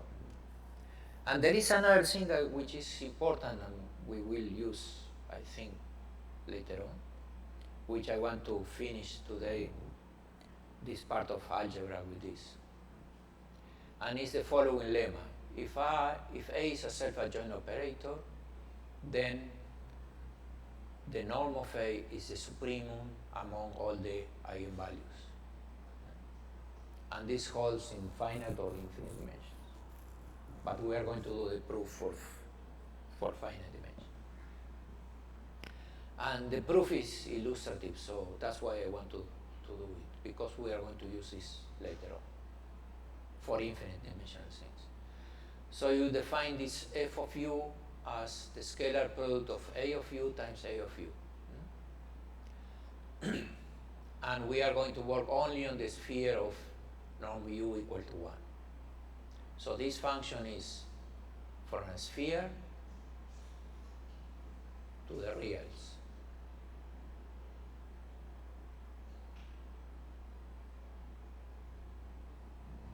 Right? And since this is a compact space, and this f is a continuous function, a quadratic function, then it reaches its maximum and its minimum. And so we are interested in maximum because it's positive. And so there will be a u naught that is going to be the maximum. Right? Some point here. And now we want to get properties about this u0, you know. First note that f of u naught is equal to the norm of u of a squared. That's why, because the norm of a is the maximum of the norm of this thing, and so it will be the maximum in the scalar product. But since f of u is smooth, we can take the derivative with respect to some perturbation about the u0, and this should be 0, right? For all perturbations that are tangent to the sphere, because we are keeping on the sphere. We don't want to move in this direction, we want to move in directions which are perpendicular to u naught. No? So we should have this equal to 0 for all perturbations which are orthonormal to u naught. Right? So this is 90 degrees. So we do this calculation. We take the derivative with respect to lambda and evaluate in lambda equal to 0. So at this point. So we just write down this thing and do the derivative. You get these two terms. You can put this a on the other side. So this a here and this a here. And you will get, since these are complex, you will get something plus a complex conjugate. Remember that for the scalar product, x of y is equal to yx complex conjugate. So you get the sum of something plus a complex conjugate.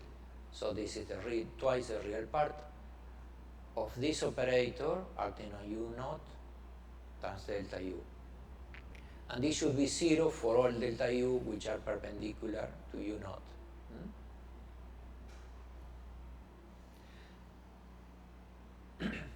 So what that implies? That since delta u is perpendicular to u naught, we know that this has to be perpendicular, has to be in the direction delta u perpendicular, and thus delta u perpendicular, and thus u0. So this thing should be in the direction of u0, u naught. So we get that there should be a complex number such that this is true.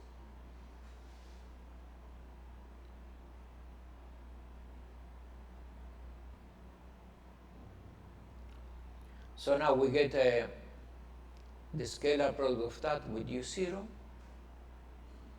and that should be, since this is alpha u0, they should be alpha bar u0, 0. On the other hand, I can pass this operator to this other side, and this is the adjoint, the adjoint, it should come here without the star, so you get this, and this is the norm of u squared.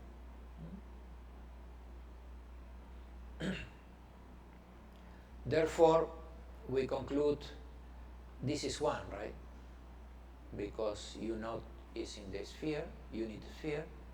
We conclude that a is equal to a bar because it's real, and is equal to the norm of A squared. So we know that. So the eigenvalues of the A star A operators are the norm of A squared. Whatever this operator is, it doesn't need to be self-adjoint. Now we are going to use the self-adjointness. And then we define this vector B, which is A times U0 minus norm of A times U0, and apply this B to A.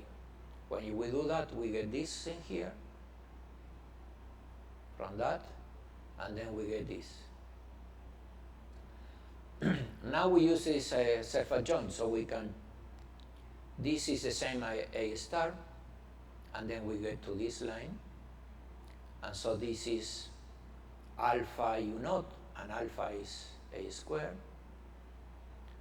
So we get this equation here, this equality, and then we can take A norm of A factor, and so we get this. And this is just minus B. So we get that A of B is minus norm of A times B. So either B is an eigenvector of A, and then the eigenvector has norm minus the absolute value of the eigenvalue is A, and so we have the theorem, or B is 0. And if B is 0, then norm of A is an eigenvector of A. So in any case, we get the conclusion. So I wanted to go through this theorem because this is the finite dimensional version of many things that happens in elliptic equations, etc., when you are looking for eigenvectors, even in the infinite dimensional case. You will do a variational principle and say, okay, if you can show, for instance, that some function of A has a minimum, so if, for instance, if you can show that U is bounded by below, but some quantity, doesn't matter, maybe negative, then you know that there is a minimum, and you will get a solution. So this is one way of proceeding to show that there is a solution, an eigenvalue solution.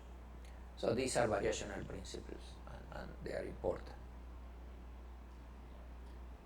Is it clear how it works?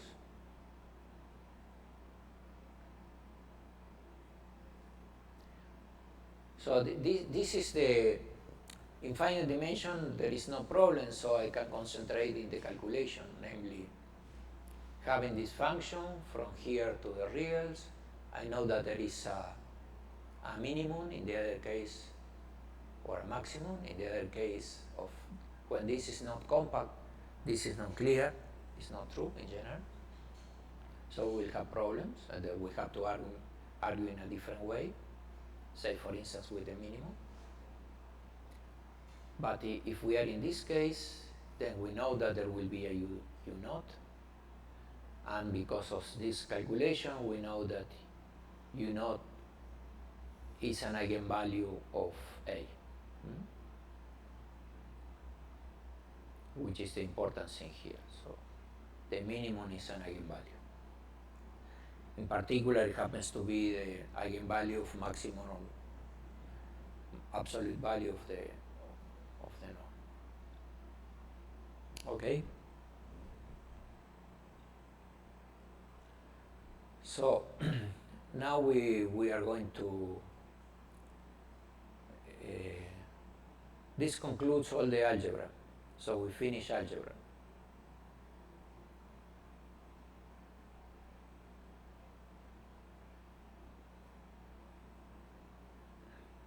Now we are going to do some topology. We will start today and we'll finish tomorrow because I think it's too much for today. So I will stop recording now and start it again with topology.